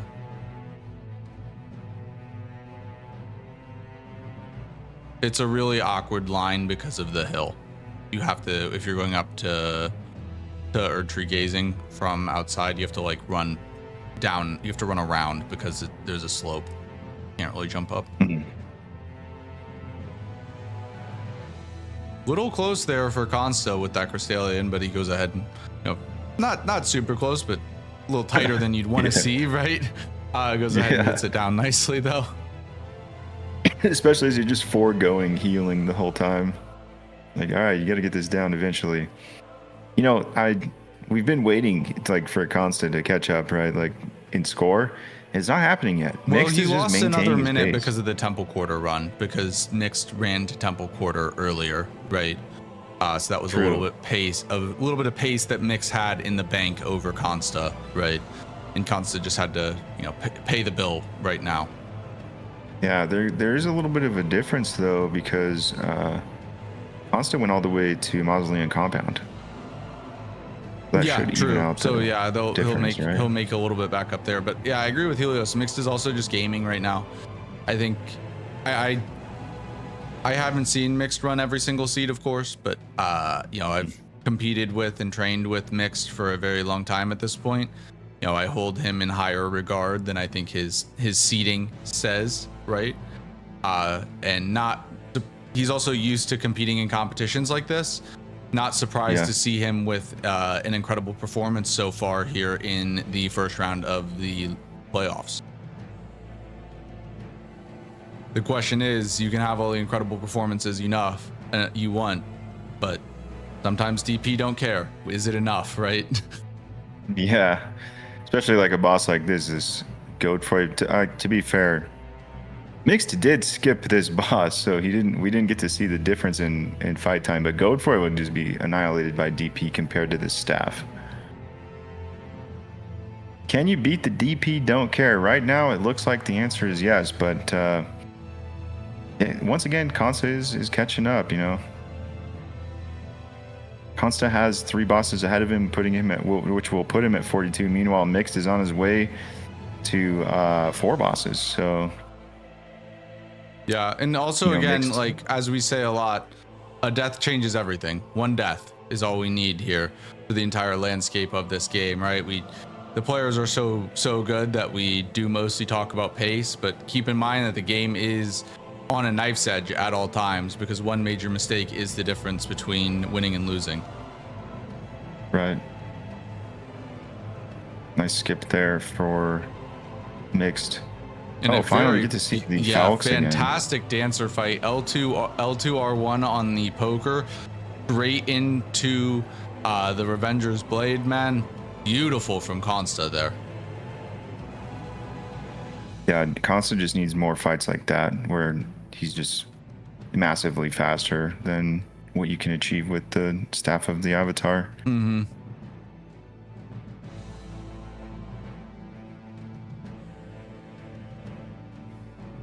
We have Blue Loretta here, Mixed taking a wide path to avoid the enemies here. The enemies here actually can be very disturbing for this fight. Yeah. He went really out of his way though. Oh, but Blue Retta's stuck on a pot or in a tree. This is a bit of a disaster. Yeah, this strategy not a major of disaster, like but a minor away disaster for sure. It doesn't work as well on a boss that has a ranged attacks. Yeah. There you go. So they're fighting a Deathbird, trying to get him to land down into the Ghost Flame, but he did land on top of a pot instead. And wow, man, this DP. Like I'm so impressed by Consta's fights, but Mix just continues to hold this lead. Like it has to be time that Mixed is making up in the margins here, running lines and things, because Consta's fights are really hard to keep up with. Mixed looks like a pinfish. He has like 10 arrows in his body right now. Lobster, also one of the things that's annoying about this path, like if you go Frenzy Flame, which is an early route that I did, you never have to deal with any of these enemies right here on this running section.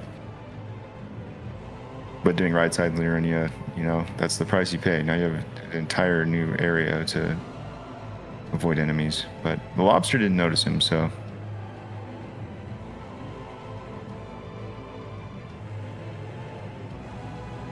This catacomb can be death.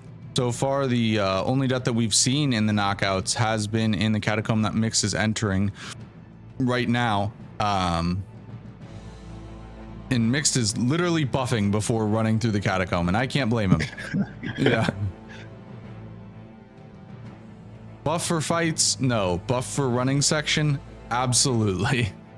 Yeah. What buff will save you from dying to the guillotine, though? Is there any?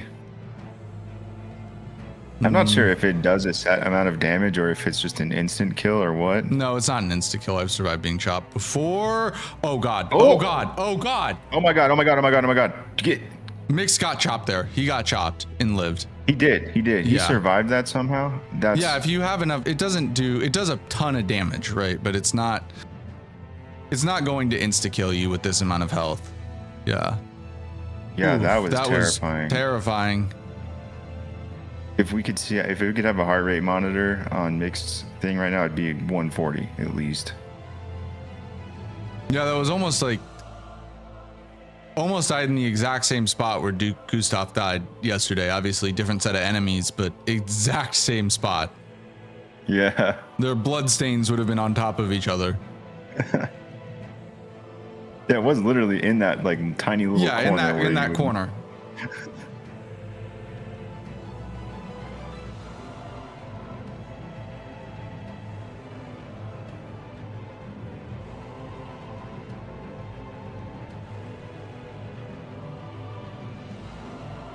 I don't think Mixed has done the. Did Mixed do the Deathbird and Catacomb? Spirit Caller Snail Catacomb? I don't think so, but I'm not 100%. This Catacomb is not OSHA compliant. No, not Days at all. without injury. Yeah. 1. But, you know, Constasama's going to have to go through there too, and that hot guy is... And every single time I look over, I just expect to see, you know, like, obviously we're watching all these fights and stuff, but I expect to see Consta closing the gap, but he's just not. Yeah. It's consistently a 2-3 lead in the favor of Mixed for this whole game.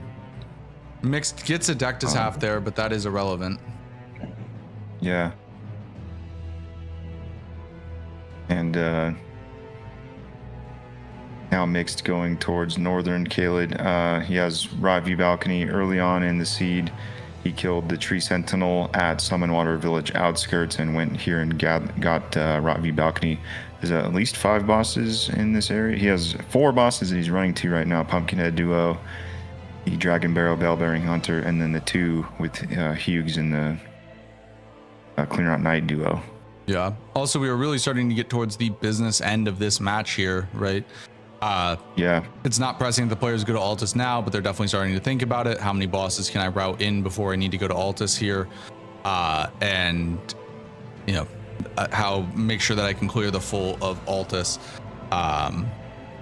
Unless there is a death, that really does seem to be where this match will be decided, as players have been within this, 1 to 3 range advantage for mixed for basically the entire time.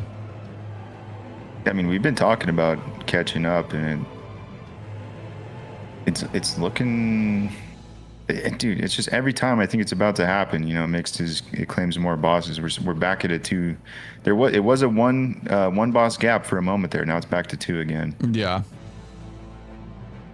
And this might be the moment where Consta is able to close the gap, as mixed here is going up into the kind of other part of Dragon Barrow, secondary Dragon Barrow chain, with the Bell-Bearing Hunter and then the Everjail in the cave.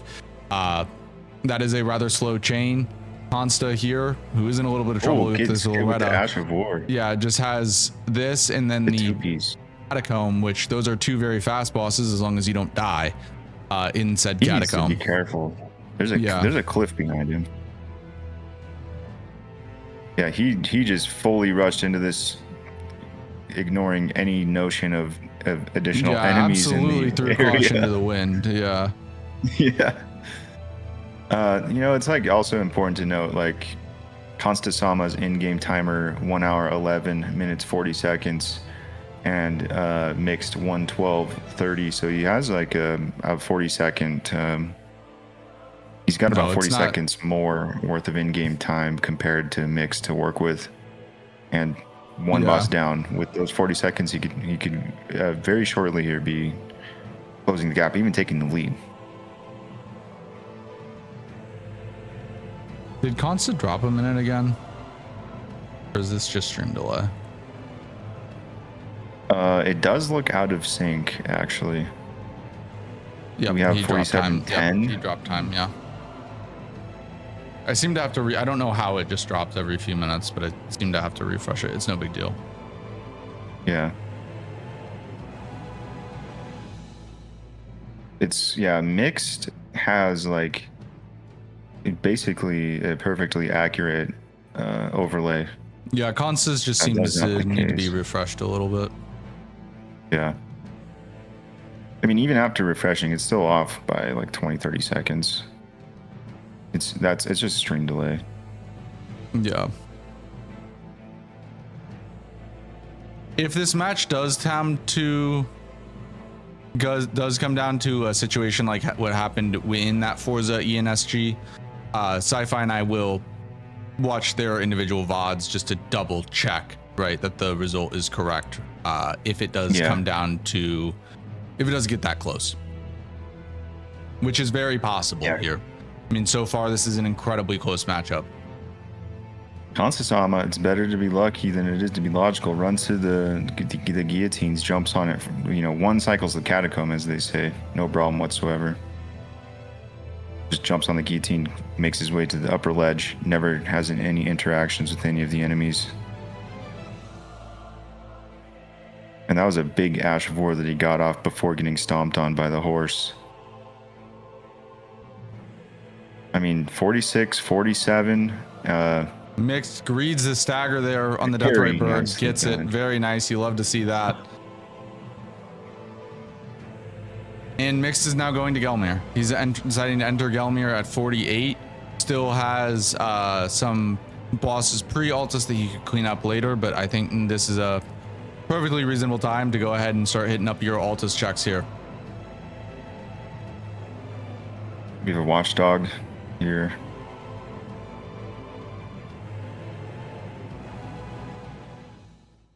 There was Bale here in one of the qualifier seeds, and now that I think about it, that's kind of a cinematic place for Bale to be located. It is, unless you're Abby. Abby was eliminated from the qualifiers because Bale threw him off the cliff. Wait, really? Yep. Oh no. Yeah, he He died, like he just pushed him off the cliff. Yeah. Oh, I see. Yeah. Yeah, it wasn't even like an attack, just his giant body just kind of sent him flying. Oh, by the way, Consta is the first time we've had either player make a run at it. Consta looking at Dragon Barrel here. All right, let's see. You know, like, oh, whoa, what did they miss out? Red bear, bail. Wait. He's fighting this? He's choosing to fight this. I think this is a foolhardy decision, but he is going for it. This is very, very dangerous. The scaling of this boss is some of the highest that you're going to encounter. Yeah, this guy can be a bit of a DRL. pushover at low scaling because he just kind of tickles. But with, man, like the bosses that hit a lot, like this guy, Renala, Dancer, or not Renala, Rilana, Dancer, they really get affected by scaling. At low scaling, you can think they're kind of a pushover, but once each individual hit actually starts doing significant damage, ooh. Yeah, another thing is that this boss fight is just going to take a while, and meanwhile, Mixed is just going to be up in the score on his side of the. Yeah. The thing is, here. with these bosses that hit a lot at low scaling, a lot of the damage gets eaten up by your flat damage negations, because players do have a flat damage negation. You can actually increase it like when leveling strength and things and certain stats. So that's why if they're in Limgrave or something, they do almost no damage. But once they get over that flat damage negation, they are real trouble. Consta. Oh my God. Gets hit by the scream there, man. Dude, he's actually really lucky that he didn't do the follow-up scream. That could have killed even, man. That's for sure death. Is such a close. That might have been, even though it looked like he had plenty of health, if that follow-up scream hit him, I think he could have died. Like, I actually think that was just a coin flip as to what RNG the boss decided to do. Yep. The other bad thing about those NPCs is they give almost no money. Right, like he got like 60K is nice, don't get me wrong, but the risk to reward ratio is not there. Yeah. That, like, if you're doing early Dragon Barrel, that's an instant skip. You're not gonna. It's not worth. The juice isn't worth the squeeze. You're not getting that much money, and the risk is way too high. He's peeking over at the Knight's Cap. I couldn't see what the boss was, but here you have. And this is Watchdog with imps, dude. Watchdog. This is some aggressive decision they are making. tanky imps. They are super tanky. I'm gonna look at Consta's stream here, try to see if I can figure out. We have Metter here for Mixed in I believe the Sanguine Noble arena, tiny arena, big boss. We'll see how it goes. He's inside of Metter's like little front weak spot. He does have the. By the way, I'm looking at Consta's stream. It's kind of really hard to tell. It appears to be either like a Castellian, a Clean Rot Knight, maybe a Semshade or an NPC, something like that, on the other bridge. I see. So really not, like, honestly, not a great early Dragon Barrel, if that's the case, because you're looking for your bosses like Margit, Morgott, Goldfree, regular Godfrey, Horalu, even if you're good at that fight. Malekith this would have been a strikeout. Clergyman. Yeah. This is one of those seeds where early Dragon Barrel can actually just lose you time. And he gets out of there. He says, you know what? I don't even care what's at Putrid Avatar. Probably not worth it. And he's going into Mount Gelmir now.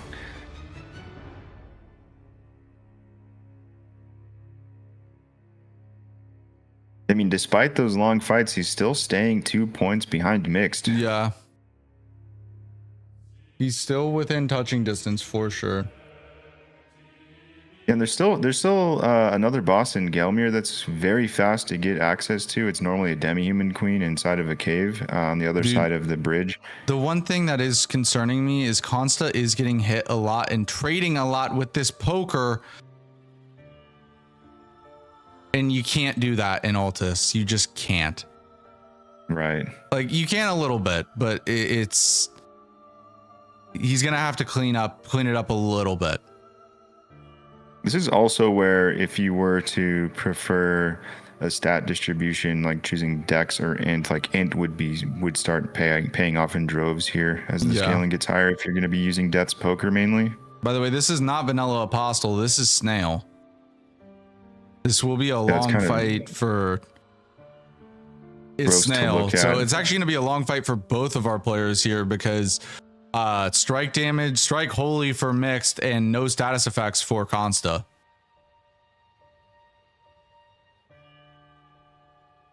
Yeah. I mean, the strike damage was fine for Apostle.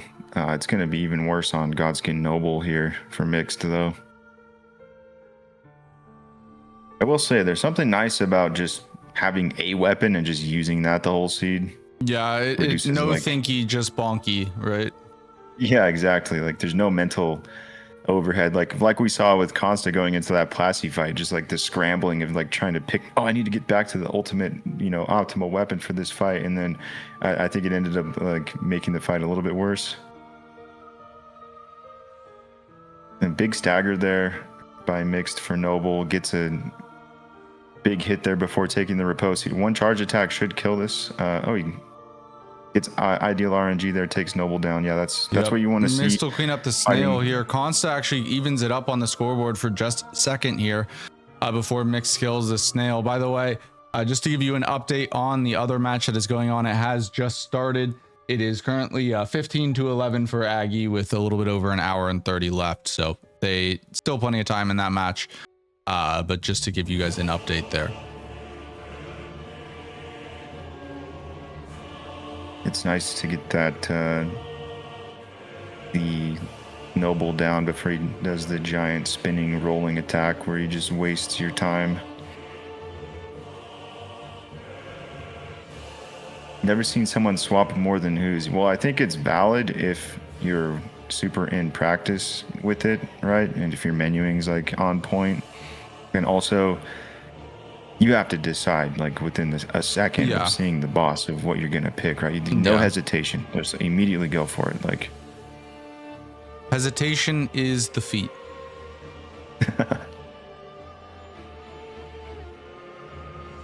Yeah, Falx actually would still be good on this Snail, at least having slash damage. No, like obviously bleed carries though. Yeah,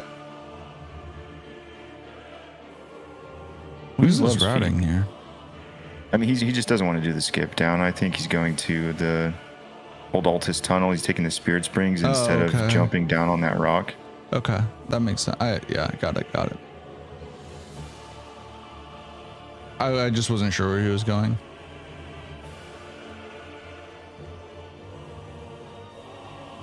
I mean, yeah, Mixed has a huge routing advantage so far in Altus, but Consta Sama catching up with the score. To be fair, when they were even up 51-51, Mixed still had the lead, meaning that he had killed his 51st boss. And Mixed was about 5 seconds away from getting another kill, right? So yeah.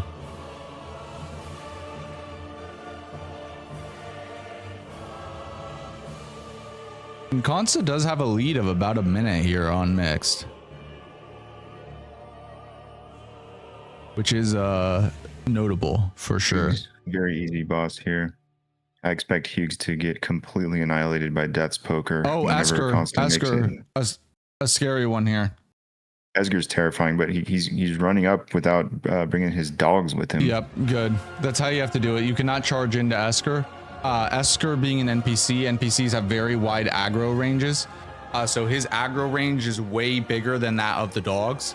Even in his vanilla arena, actually, if you just really stay by the fog gate, you can avoid aggroing the dogs. Really good game knowledge there by Consta. We have Romina here. Well, that was one of his 4 crystal darts. You need 4 to change the well, team. You know what? I think it's a worthwhile sacrifice, but there is a skeleton right behind. And can't, dude, I find getting the riposte on Romina so annoying. Yeah, if you're on the wrong side, like it's really, really hard to get it. Like it's.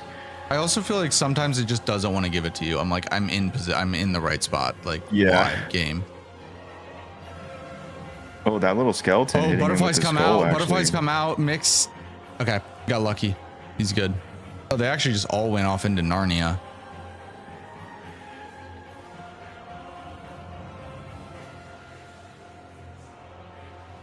Yeah, big jump attack, but due to the elevation, he doesn't get hooked like into Romina's like side. Normally, after you jump that attack, Romina will like pull you with her. This skeleton is actually complicating the fight for. Yeah, there's a second one too. Oh, there's also a shadow guy. Yeah. By the way, Consta is absolutely nuking Magmor and Theodorix.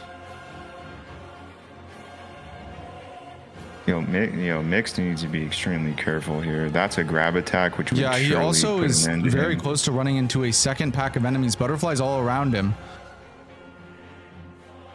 Big T-Rex dog, you do not want to aggro the big T-Rex dog. Oh my goodness, and Consta just got Warrior Jar Shard. Oh, wait. Mixed having a slow fight, Consta having fast ones, and just received Warrior Jar Shard. And this could be a pivotal turning point in this match, and the lead is now pretty much non-existent, dude. Yeah. It's 54-53. I think Consta's going to take the lead here. Yep, Consta takes the lead. That's Consta's first lead. At least maybe he had a lead very early on, but first relevant lead here in the last hour plus. But yeah, he did have an early lead as Mixed had skipped that boss, and Learny skipped O'Neal. Well, that's very interesting. Also, Mixed should have a very fast boss to access. I wonder if he'll remember that. I barely remembered it right now. Yeah, I mean, I do not think that the game is over, by the way. There's still plenty of time to take, and Mixed went on a overall longer route with some harder bosses on it that Consta will run into later on, right? Yeah, it is not time to call this by any means, but oh my god, is that dragon gonna fly off a cliff? Beautiful, huge for Mixed, huge for Mixed. Dragon just killed itself. Dude, the dragon said, I want you to win, little bro. Here, let me help you out. The RNG swings the other way. Yeah, you are actually a gigantic RNG swing for Mixed there. That's actually crazy. He was at the start. He's like, and Warrior Jar Shard, watch this, bro. Dude.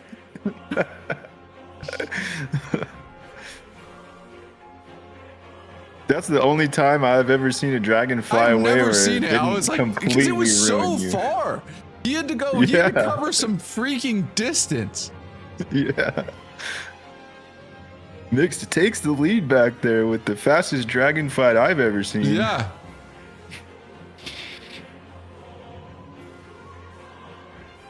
Making this a back and forth match for the entirety of the game. And to be fair, I think like Mixed did big routing, long route to get over here. And when Mixed goes the same direction as Constasama, he's going to pick up his pace quite a bit. He's also about to pick up like 4 or 5 bosses right here. So, yeah, Mixed did all the slowest parts of Altus first, right? Yeah. It'll be interesting to see, how Constasama gets through all of those bosses as well. Still over 30 minutes left for both players, which 30 minutes is enough to clear all of Altus, and them both having like half of Altus down already. Warrior duo for Mixed here. Scary boss. Can you get the riposte? He gets the riposte even. That's big. Yeah, he needs about like a jump R2 or 2 more R1s here. Oh, nope, just one will do. Gets the warrior down, and this is Morgott here for Consta. I'd like to see Mixed break out his parry shield that he started with. He didn't sell it in the beginning. You could parry. You could just loop this Crucible Knight, do a parry with a single R1 from your colossal weapon. Oh my goodness! What a Morgott fight there from Consta, and he retakes the lead. I didn't see Morgott. Did you? Barely. He was there for a second. I promise. Yeah. I mean, no Yeah, matter that was even what, this is faster than the going dragon to cheesing be. itself. This is going to be a match that is absolutely down the wire. And what a way to kick off the losers bracket, by the way. I know obviously tournament's been underway for 2 days here, but first match of the losers bracket. And what a way to introduce you guys to this one, because the stakes are, this is do or die here. Absolutely. Both of these players fighting for survival. Okay, that's big for mixed. Crucible Knights, notoriously long fights, super tanky, take chunks of your health with their quick tail swipes, but he gets it down. That's a very good kill for mixed right there to take. Yeah. And now he makes his way to Lanciax, which I didn't notice the Lanciax replacement while Constasama was on the way to Sage's Cave. Theoretically, we could have known what this was in advance, but we'll see it in just a moment regardless. Tonight's Cav. I think we've seen 4 or 5 Knights Cavs this seed. Yeah, we've seen quite a few. What do you think? I was practicing my Knights Cav parries. Oh, true. You can't parry the flail one though, can you? No, you can't. That Red Bear fight also went similarly think about to the the physics Morgoth of fight. parrying a flail. It would make no sense. Well, you can repost with the flail, right? That's why I would. Well, think. yeah, but like think about the physics. If you parry a flail, the chain just moves somewhere. True. Yeah. Yeah, Consta has taken the lead decisively. 57 to mix. Like Consta's flying. Consta is If fine. he I has mean, more fights obviously like the Consta is Morgoth gaining fight- a lot on these Altus fights. The saving grace for mixed is that he did the slower areas of Altus first, right?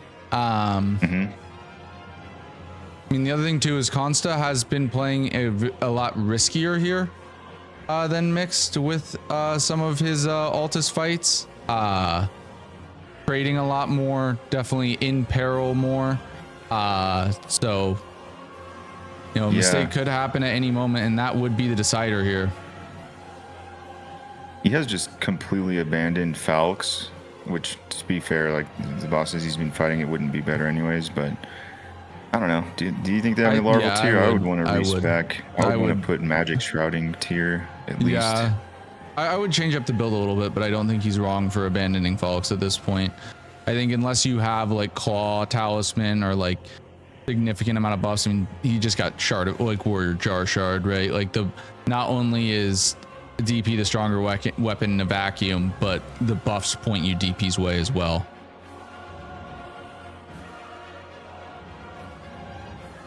Yeah, mixed identifying the active boss in this fight, which was the Clean Rot Knight. Well, I actually think he was looking at it to throw darts, but he realized he was out of darts. Or didn't have enough. He only has 3 remaining. Would have needed 1 more. He's fortunate that it was the Clean Rot Knight fight, which is like for like normally in the cave, like one is active before the other, which is carries over in this. Yeah, we have a tie ball game up here, but Consta does have a time advantage.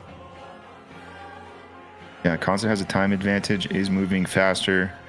Granted, did do the faster side of Altus, but if Consta maintains his pace through the slow side of Altus, we could be looking at this lead. Oh not my just staying, but god, growing. dude! Look at how that was 1 Ash did 50% to Metter. Oh yeah. My dude, I don't think you just can't compete with that. I don't think Mix can compete with this, dude.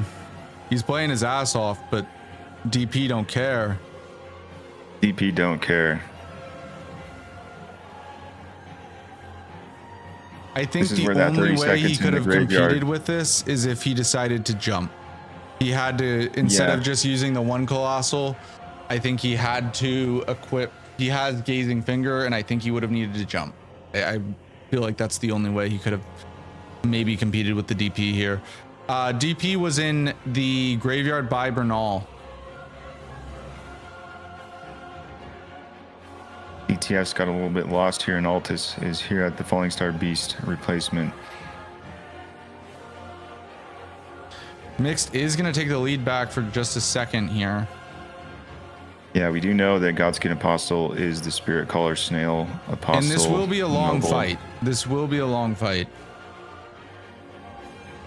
Yeah, I think for mixed, we should see like some of the fights that took Consta Sama a little bit longer be faster with the staff of the Avatar. Going for the skip like the down to the Death Knight. Gelmir. Mix is going for the skip.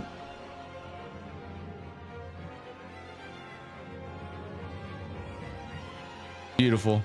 Great job, Mixed. Okay. Gets it done nicely. Yeah, I just like to kind of pay attention to those skips because, you know, you look away for 1 second and that could be game over, right? Yep. Yeah, nice little routing optimization here in comparison to the route that Consta Sama took. He went to the Spirit Springs and jumped down, and that's a good 10 to 20 second time difference there at least.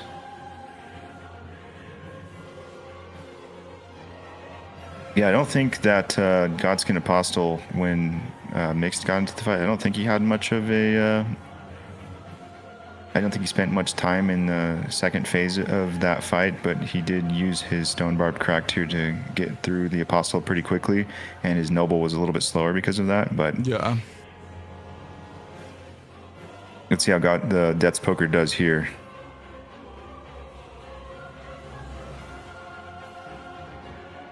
Oh my goodness.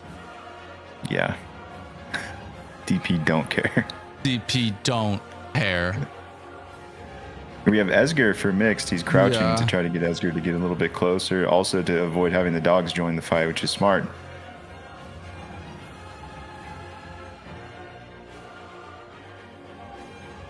And he gets Esger down, no problem. And he reclaims the lead again, 61-60 in favor of Mixed. And this is a little bit back and forth. Yeah, this is the time where these faster bosses are going to be giving Mixed a lead, but maybe a false lead as we see Consta Sama even out. We are fully in the end game now. Just 24 minutes left to decide this one, and it is neck and neck, right? Kind of how it's been the entire game. Mixed clinging on to a little bit of a lead that's ever so slowly evaporating. Consta with the weapon advantage, right? And it's just, does Consta have enough time, and can he actually close up the gap here by the end of the game? Because at this point, Mixed, you know, the lead was about 4 bosses even at one point. Now he is just clinging to the slimmest of leads, but it is still a lead. The thing that is helping Mixed here is, like, first of all, his pace pre-Altus was fantastic. He maintained his lead the entire way through. Yeah. And now it's with Death's Poker, it's like when Death's Poker's fast, the fights take 10 seconds. But when Consta Sama is trading into these bosses, it's actually costing him a little bit of time. So that's the only thing that's kind of working. This is a fight where Mix is going to lose a lot of time here on this Magma Worm Theodorix. Yeah. I mean, he's always tanky, but DP did relatively shred him here. Great timing on the stagger though by Mix. I believe that Theo was about to charge right there, but perfect stagger right when you need to see it. And now he's in phase 2, which guarantees that he will not run any longer. And just crouch poke attack. Gets a stagger. That's big. Yeah, he ends up having about as fast of a Theodorix fight as you can have with this weapon, right? Yeah, he's not quite as fast as DP, but we're seeing Mixed have as good as you can, right, for the fights that he has. What is this? Is this a fire giant? No, it's a Senesax. Ooh, it's one of the ancient dragons. Lanciax. Okay, Lanciax is a much kinder boss to encounter. It can fly up into really weird spots, though. Yeah, that is the unfortunate thing about bosses in these caves or tunnels. Oh, but oh wow! Oh wow! He almost. Oh, he did get it. Shredded it, and takes the lead back for just a second. Yeah.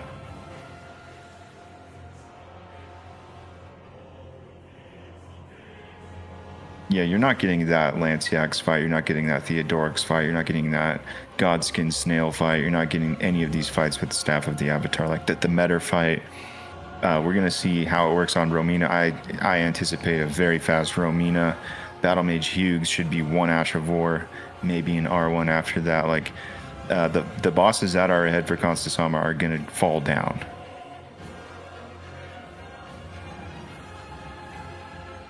Yeah, I mean, this is close, dude. We've just been saying this, right? Like, I would have expected that Consta would be like 2 or 3 points ahead by this point, but Mixed is just finding a way to somehow cling on to the slimmest of leads, right? It's just what's it gonna be when the timer hits 0, right? Yeah, it's not over until the timer expires, and there's just also going to be a very important final decision making that these players are going to make when because they're going to finish with Altus before and still have plenty of time left. By the way, I did have to refresh there. We're having some issues with Consta's timer here, so we had to refresh it there.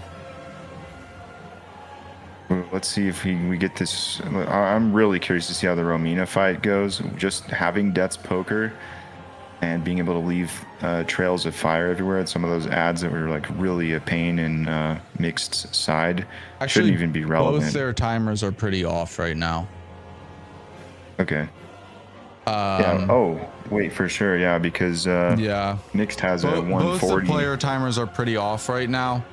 The scores and everything are correct though. I will say that Consta has about a 1 minute advantage. So apologies for that, but the timers do appear to be off by quite a bit. Oh, I see Consta going here to Romina before doing the Bellbearing Hunter. Also, this dragon fight for Consta could, add a lot of time that Mixed didn't have to spend. Oh, he landed on top of Romina, which sent him on the ground. Also, Consta has been way more disrespectful of bosses and enemies than Mixed has. And he's having some trouble getting into the start of this fight. He just wants to get 1 Ash of War off. He's pissed off an octopus though. This is really bad. There's an octopus right behind him, and there's butterflies coming out. He needs to get out of there. He needs to get out of there immediately. Okay, he actually manages to kill the octopus there. Those hits from Romina are... And Mixed has, by the way, just opened up a 3-point lead by virtue of having better fights, right? Or not better fights, but better fights available to him, faster bosses. Yeah.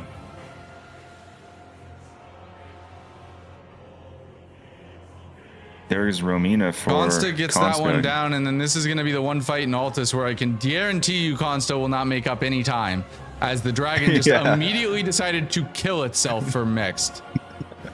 Unless we get a rerun of the Cliff Diver for Consta Sama, this fight is going to take longer. I will tell you, disregard the timer difference on screen. We were having some desync issues with that. The score is correct. Mixed has about a 1 minute advantage. Mixed has 18 minutes left. Consta has about 19. No, Mixed's timer is good now. Yeah. It's like by the second doing perfect, but Consta's is off. Well, Mixed was off for a bit. Yeah, it's just having some desync issues, so it may or may not. I can't guarantee that it will be correct in 10 minutes, in another 5 minutes, right? For sure, yeah. Yeah, Consta did not get the instant fly off from the dragon, but Death's Poker is proving that it's still going to be fine either way. Yeah, but Mix now, lead is back down to 1, but Mix is about to rattle off 2 more bosses here. You have a Black Knife Assassin and Consta is about to rattle off another boss, man. If they do tie on score and this comes down to an instant review, Sai and I will double check their games to make sure that the timers are correct if it does come down to that. Yeah, that Black Knight fight seemed faster than the Death's Poker fight, Yeah, but DP's this not Morgott great cannot on. possibly go down faster than it went down with Death's Poker. Yeah. There's gonna be a little bit of a fight here, actually. Yeah, Death's Poker is just not as good on Black Knife Assassins. They jump around a lot. They get outside of the hitbox. Mixed misses his opening attack with Morgott. Morgott does tend to jump around a lot. Very mobile boss here. Yeah, but the thing that works for DP is that like he jumps around and then he stands still, right? Versus a Black Knife, which is just always moving. Granted, not quite as fast as DP, but that was a very, very fast fight. A little slow at the very start, but after that, fantastic. Yeah. After getting that stagger, now Mixed going for the Wormface replacement as well as the Crystallian Duo replacement, which was Watchdog into Lanciax. We'll see how these fights play out. And Consta's rolling up onto a rather fast chain here in terms of proximity. That being said, the fight right in front of him will be a bit longer. It is Crucible Knight Misbegotten Warrior duo, but he has 4 bosses that he's looking at, or 5 actually. This boss, Lanciax, Cave, Tree-Scent Duo, and Falling Star Beast. So a big opportunity to score a lot of points here in quick succession here for Consta. Mix has already claimed these points, and this could be where we see Consta catch back up. Also, both players do have more than a few pre-Altus bosses still available to them. Mixed especially chose to go to Altus fairly early, right? Yeah, he went to Altus at 48. Like he's got, there's 12 bosses, you know, there's 60 before Altus, right? Yeah. Yeah, that's without even Dragon Barrow. He has more than a few options available to him. Yeah, he hasn't gone Dragon Barrow. I don't even think he has Third Church. I could be wrong about that. He also has like some bosses in Liurnia. He has the Commander O'Neill, which was a Knight's Cav replacement after the Deathbird. He has Erdtree Avatar, Spirit Caller, Snail, Catacomb. That's 2 checks that are pretty fast. I did see him do the Dancer fight in the Everjail, so that one's not on the table anymore. I think he may not have even done the Bellum Church Knight's Cav either. It's like I don't think he did. No, I think he's just holding off. Yeah. Like maybe he gets Academy Key and Altus, right? There's no reason to take it now. True. Yeah, when you have Gelmir, that actually it is kind of worth it to wait as long as possible for that. But and I know some people have troubles with that skip, right? So if you True. If you die at that skip, at least at the very, very end, right, rather than in the middle. Yeah, I have died there before myself. It's just a little awkward because the tombstone that you're lining up for is like over the cliff edge, so you have to know where you're jumping. If you want to do it quickly, at least. I mean, you could slow down and fall off. This Lanciax fight, he's chunking Lanciax. He is chunking, but it's definitely losing time. No doubt about it. This really is the question of can Mix just hang on for 13 more minutes here. He's battled so hard while Consta has just been absolutely charging with that Death's Poker. Still holding on to the slimmest of leads. I mean, this has been the story for about the last hour and a half here. Just 13 more minutes that Mixed has to survive. This is the time to sit down, put everything that you have right now into endurance, bring out both your Colossals, and just squish everything that's left in these lower scaled regions. Oh, he still has 2 checks in Liurnia here. He has the Erdtree Avatar. This was a Deathbird into... Can't remember what the other boss was. Demhuman, I think. Demhuman Queen. Yeah, once obviously this like Colossal is very good here, but like if you had 2 Colossals in your hands right now, even if you have to take off your armor, like you're out of Altus, like you finished Altus. You know, come back here and throw caution to the wind. Just start blasting everything as fast as humanly possible with your dual jump attack build. Consta gets rotted. Consta gets grabbed. Out. And also he did piss off the Watchdog. Yeah, he also made the fight a little bit harder on himself than he needed to, right? he was in actual trouble there. Yeah, if the Watchdog would have decided to do the smash attack instead, that could have been extremely close to dying. Yeah, and the clean rot also, instead of falling up on him, just decided to block there. Does get the Watchdog down. Consta's timer is just off. Please disregard the timer on screen. Consta has about 12.5 minutes. It's there's some desync issues with the server, so disregard the timer on screen. The score is correct. Know that he has about a minute more than Mixed.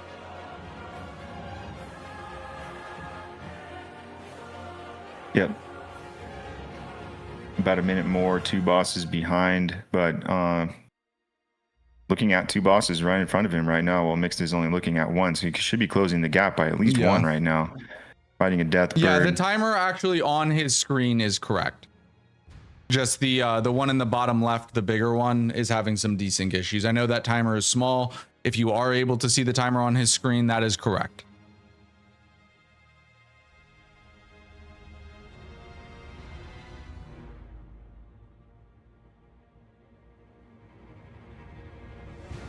I know we've had a lot of the attention on the Death's Poker because some of the fights have just been characteristically fast, but Mixed has been moving this entire game. Yeah, I mean, to be fair to Consta, like Death's Poker and Rando is kind of lends itself to unclean looking gameplay because you're just trying to greed to get off that Ash of War, right?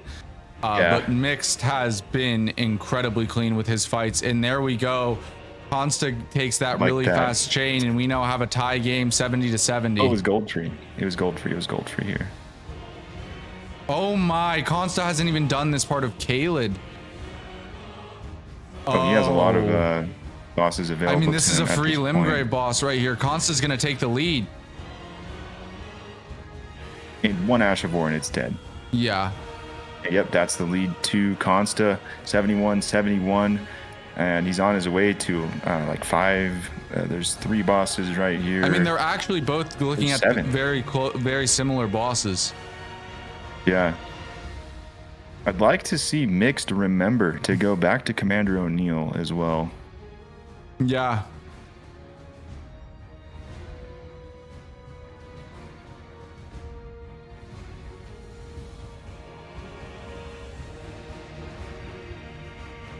I mean, this is for sure a mid-75s game. Less than 10 minutes left for each player. Neither player has even touched mountaintops. Neither player has touched mountaintops. They both have Altus fully cleared. I actually think they did literally everything except for Unsightly, but I think this is a pretty low Stone Sword key game. Yeah. By the way, what's up, Palucky in chat asking that question. Also, another player in the winner's bracket has their game tomorrow at 8 a.m. Pacific time, so make sure you tune in for that. It will be casted by Gino and Galdra Carl. Welcome in, Palucky. I'm really looking forward to seeing your match. We have this Curseblade Assassin now for Consta Sama.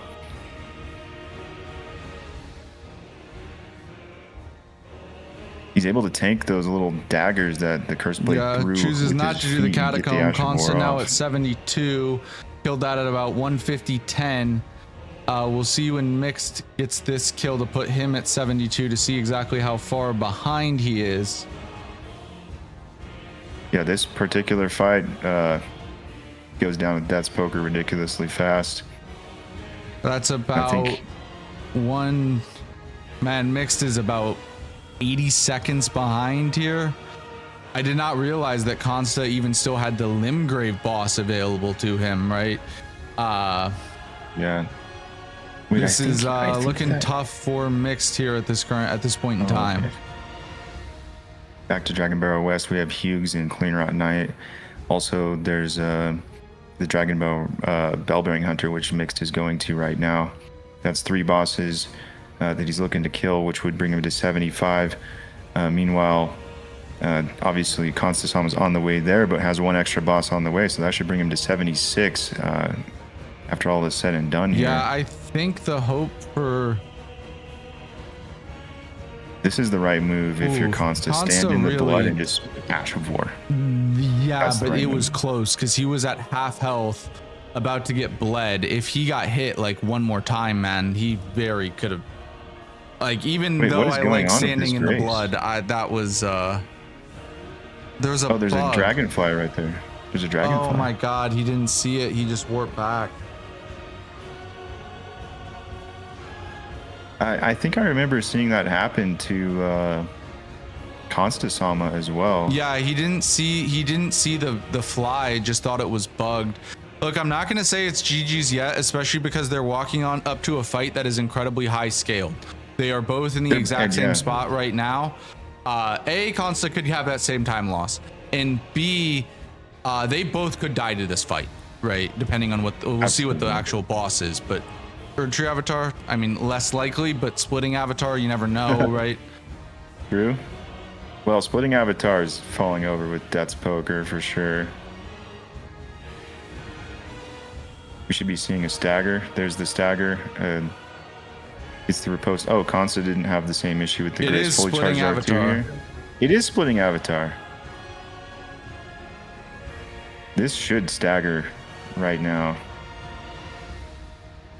Big stagger. Gets the riposte. And gets the boss down with little to no issue. The fight difference it's not even comparable. Death's Poker. Look at him snapping his fingers. Dude, he's feeling himself. Yeah.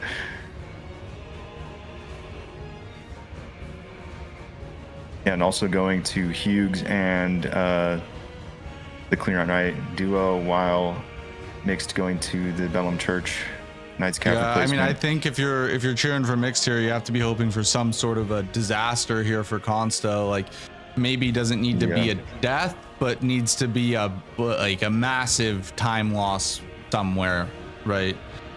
Yeah, it needs to be like we need Wormface or something in this Evergel, then him to yeah, it doesn't require a death, but it does require some sort of massive time loss. Yeah, well, how are you going to cause a time loss with the boss when you have Death's Poker? I don't know. It just seems... I don't know. I'm just saying, right? Yeah. I'm just saying things, right? I don't really know how it's going to happen, but that's what would need to happen. Yeah.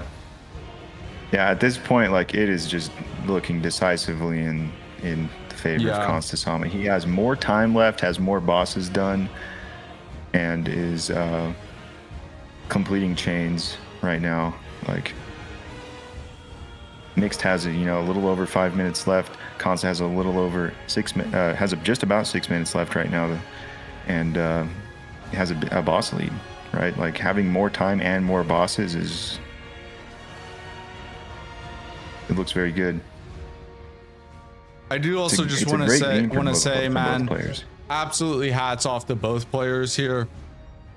Both of them are looking Mixed is looking very likely to PB here. His PB in official seeds is a 75. Consta's PB in official seeds is 76. Like, it is possible that it is very likely at this point that both of the players PB here. And I mean, absolute hats off to both of them. They both played their ass off. This really is one of those situations where it's like, unfortunately, someone has to lose. Because they both played so well, right? Literally hitting a PB. But that's how it is sometimes. I'm sure we'll see some matches where both players mess up really badly and someone wins with like a 30, right? But this is a game where both these guys played their ass off, and someone has to lose. Yeah, it happened to ENSG yesterday. PB'd and lost.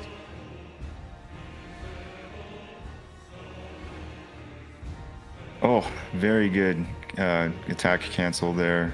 There was Consta. Gideon for Mixed. Mixed hit 75. Both players are now literally tied with their PB. Mixed does remember to go back for the O'Neal. Let's go. That's big. Yeah, I mean, these players are playing the best that they've ever played right now. This is the highest scores they've ever achieved in any official match. This is probably the last hope for Mixed. We have not seen Volcano Cave here. Mixed needs something really bad. For sure. And this cave can be very dangerous to navigate. The enemies can knock you off of the little jump down into the boss arena. Yeah, Mixed makes short work of Commander O'Neill here getting the kill. He doesn't even get the buff cycle off of the boss. Memory of Grace out. He's going to be looking at, I don't know what he has left. He's 76 to 76 right now. Score is tied. There's a score is tied, lead. but Consta has about a minute advantage. It's just a one Omen killer here in this cave. Very easy boss.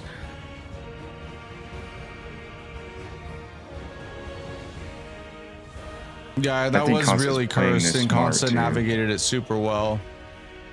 Yeah, he's playing it very smartly. Yeah, both players have officially just hit a PB. They're officially on their best run ever right now. At least best run in competition, not counting. I'm sure they probably have some higher results in practice. But. Right. There's no substitute for an actual official match where, you know, everything's on the line. You've got to perform. Like, there's pressure on. Getting an 80 in a practice feels awesome, but it doesn't mean anything until you get it into an official match, right? Yeah. And this is Gideon here. Like, it's not over until it's over. Mixed could kill this and get one more. I think if Consta gets this kill on Gideon, that is GG's. Mixed realistically cannot get higher than a 78, and Consta would achieve the score of 78 first. So even with a death, that would be GG's if Consta can get this kill. Yes. This is essentially the game decider here for Consta Sama. Yep. And he may not even need it. Mixed would still have to kill one other boss, but he has time to get one more, and that's about it. Yeah, and it's also going to depend on what he chooses, right? He chooses to go to the Watchdog. I don't think he even gets 78. It'll be maybe, but like it's very unlikely. Regardless, though, Consta has the opportunity to end the game here. Oh. He whips out the Falks. He leaves this game the way he came into it, with the Falks in his hand, and that will be the win for Consta. That will be the win. Mix might be able to tie with 78, but Consta will be guaranteed to get the 78th kill first. Absolutely well deserved for Consta, and you know what? Well deserved for Mix too if he would have won, man. Sometimes it happens in sports. Both these guys played their asses off. Best performance of the entire season here for both of these gentlemen. But unfortunately for Mixed, it will be Consta who advances to the next round.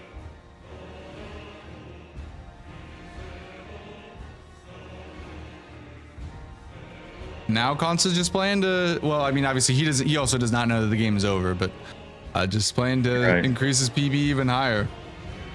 He has an ulcerated tree spirit in front of him, which is going to just die. I imagine he's going to walk in, press the Ash of War, walk out. Yeah, 10 seconds left for Mixed here. I don't think he's getting the 78. Yeah, Mixed is not getting this. Just shy of it, but you cannot stop moving at the end of this game.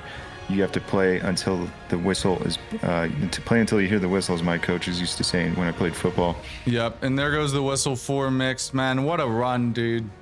Really, what a run. I feel for him because I know what it's like, because it happened to me in Randocalypse. It's probably a situation where he's going to go checking Consta's stream expecting to be announced as the winner. But unfortunately, it was not enough, as both these guys played incredibly today. Yeah, Mixed played out of his mind. Insane gaming. PBs from both players, best they've ever played, right? Like they both showed up today, and they both put, you know, everything that they had on the line, and they played to the best of their abilities. There's no doubt about that. Like, I'd be proud of my performance in either case. Yeah, they should both be very proud of their performance, right? This is the reality of like a game where you can't directly influence your opponent, right? Like both these guys played their ass off, and just for one of them it wasn't enough, right? But they should be so proud.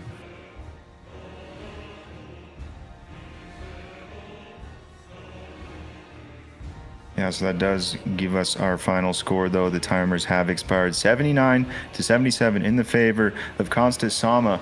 As this is in the losers bracket, that means Consta Sama will move on to fight against. Let's see. Consta Sama will be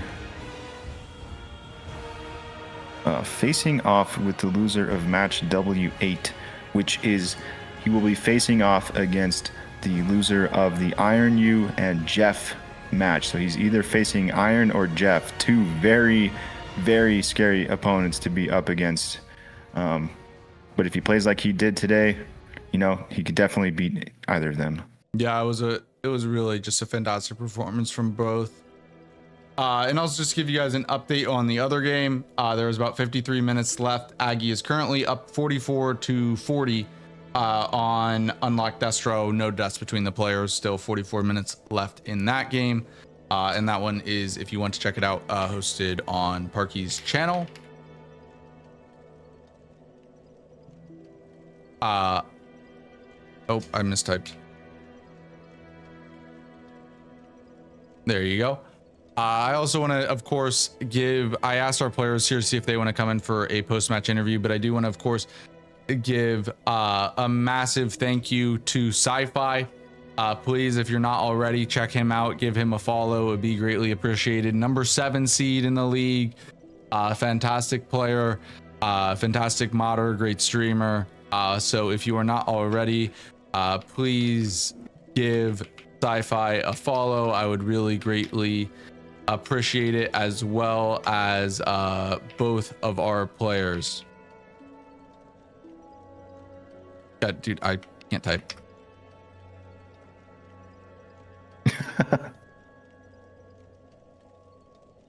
Jumped the gun a little bit there. All right. Sai, do you want to join the voice call in the DRL channel so we can do a post-match interview here? Sure. You want me to put my camera up there too? Yeah, if you can, please. Sure.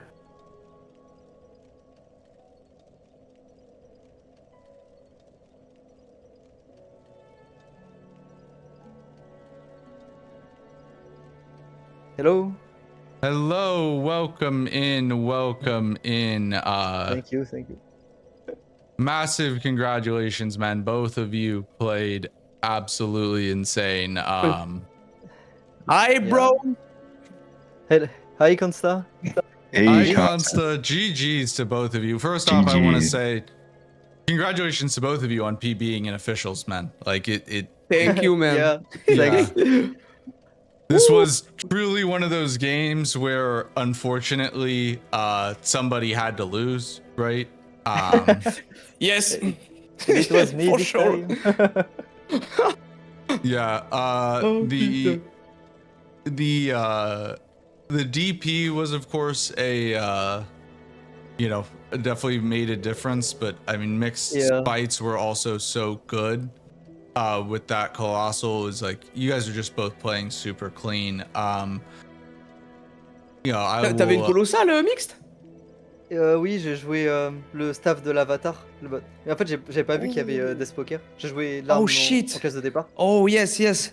Death Poker is an incredible weapon. Really incredible. Yeah, I didn't check the graveyard in Limgrave. My chat told me that you found it here. I just played the starting class weapon. Yes. Ah putain merde, dommage que tu l'aies pas trouvé, gros. Yeah, c'était n'importe quoi, c'était craqué. It was so exciting to watch because like Consta had this like weapon advantage, and for the entire game, Mixed was clinging on to just like the slimmest of leads, and it just kept decreasing and decreasing and decreasing. And Consta didn't really pull away until like the last 10 minutes there. It was was when he really overtook you. It was incredibly close the entire time. Yeah, maybe I should have went Dragon Barrow. I was too stressed. I wasn't sure if I should, but it would have been more bosses in less time, so I should have maybe. I don't remember which bosses there was in it wasn't great in Dragon Barrow. There was a Red Bear. Okay. It was Red Bear NPC. Yeah. And Oh, then fuck yeah. the bridge. Yeah, the bridge was pretty easy, and I think Vike. And I don't think we ever saw what the avatar was. Oh, okay, yeah. The avatar. Wait, no. I don't know. Yeah, I don't think we ever. I don't think. Neither of you went there. I don't believe. No. No. I wasn't sure if I should also commit to power stance colossal weapons, but I was like, no, maybe not. It will be too much of stats put in endurance and less in vigors and strength. I wasn't sure if I should do, but my weapon was doing well, so I just stick with it. I mean, I think it would. I do think it would have been better, but also like, I mean, mixed. Your fights were so clean. Like your fights were. Thank you. Yeah, so good. They were just so fantastic. Can't wait to watch this for sure. Yeah, for sure. Like while I do think if you're comfortable with both ways of playing, the power stance is better. But if your fights were just so good that if you were not as comfortable, there definitely is like an argument to be made that it could have been an active detriment. Consta, question for you. You were definitely playing very aggressive with the desk poker. You had a few different close calls there. Like there was almost a bleed proc that and an extra hit on the Moog at the end. The red bear was a little tight. Was that the byproduct of being with desk poker and not being as comfortable, or just this is the playoffs and I want to go as hard as I can? This is because I thought that my opponent was incredible, so let's get greedy, I feel more or less comfortable with the death poker, but it's not my favorite type of weapon, it's more like how do we say in English? Broadsword, something like that. I'm very, very strong with this kind of weapons, but I'm more or less good. Yeah, just like I know what he's saying. Just like like a standard greatsword type of thing, like a normal weapon where you just sort of charge R2s, tap R2s, that sort of thing, instead of the Ash of War stick that is the desk poker. Exactly. Yeah. But yeah, I mean, it was, and to be fair, you needed every little bit of that greed. Mixed was a second or two, just a couple seconds away from getting a 78 even. Like this game was so close. Yeah. I had a bug on the Grace. I would have had the 78 if I had there was a fly. No. Yeah. There was a fly. I don't know if you saw it. Oh my god. Yeah, there was a dragonfly. Yeah, there was a dragonfly that was like behind the wall and it was blocking you from the Grace. Okay. I saw it at the last second right as you warped out, because at first I thought it was a bug too, and then it was a bug, but just a literal like the enemy bug, not a game bug. If it was a fly, it's just my fault then. Yeah. Those fucking dragonflies already fucked a no-hit run of mine, and now a randomizer run. It's incredible. It's incredible. This It wouldn't have changed anything. I just would have got 78, so I would still be one behind you. So yeah, but fucking close. It's a great game. Great game. Very good game. Very close. Yeah, and it was just back and forth the whole time. Like an absolute pleasure to commentate. So thank you guys so much for the wonderful performance. Sci-Fi, do you have any questions for our players here? No, I want to thank both of you for putting on the insane performance that you did today. Like you literally both played the best that you've ever played in any official seeds, getting the highest scores that you've ever gotten. It was a pleasure to watch both of you. You both should be very proud of your performance today. I mean, like you've done the best that you've ever done. Like at the end of the day, you put everything on the line, and it was incredible to watch. So congratulations to both of you. Thank you, man. Thank you very much. Eh ben écoute, il n'y a pas un cast français pour nous là? Yeah, well, yeah, thank you guys so much. I won't hold you. It won't hold you any longer. Consta, congratulations on the win, and mixed condolences man. to you, but you should keep your head up, man. I mean, it's the best you've ever played. You should be very proud of that, despite the Oh loss. yeah, for sure. Right? Yeah, thanks. For sure. Thanks for the cast too. Dude, was it's good to have you, this Ken. is Of like a course. dream, man. I'm so happy Forza asked me. This is some of the most fun I've ever had, man. It's awesome. So I'm just happy to It's so be here. exciting. Yes, it's really, really exciting to cast, to play, to see. It's incredible. It's really incredible. So thank you, guys. Thank you again. Well, see you then. See you Bye. later. Have a good one. Bye-bye. Bye, You guys guys. later. Thanks. J'ai encore constat. Bye. Yeah, again, guys, please, thank you guys so much for watching. Please check out Consta, Mixed, Sci-Fi, all of them in the stream title there. If you're not already, please give all of them a follow. The players all work really hard to deliver these types of performances. I think the performance from both of them at least deserves a follow. So if you're not already, show them some 100%. support. Really appreciate it. And also a hell of a performance as well from my co-commentator, Mr. Code, Mr. Sci-Fi. So you can please give him a follow as well. I am going to actually do some practice here, some more serious practice. Obviously you can watch the other game, the Aggie Destro game, but I do want to do some serious practice here as I have my game in what? When is my game? 3 days? 3 days? You don't even know when your own game is, dude? It's in 3 days. It's on Thursday. I couldn't remember if it's Monday or Tuesday. It's in 3 days. My game is in 3 days. And Yes. then I also did pick up another game that I will be commentating tomorrow. And that is Makix versus Mr. Dr. Raven. And then that will be the last game that I commentate until Saturday. Because I am not going to commentate before the day of my game so that I can prepare properly. So You'll be commentating my match Saturday, by the way. Sci-Fi's match is what the one will be after tomorrow. My next game I will commentate. So anyways, I am going to go ahead and take a short break and we will go back to some practice. And I will see you guys all in just a minute. So Sci-Fi, again, thank you so much for joining me, brother. You're the best. And chat, be back in just a second.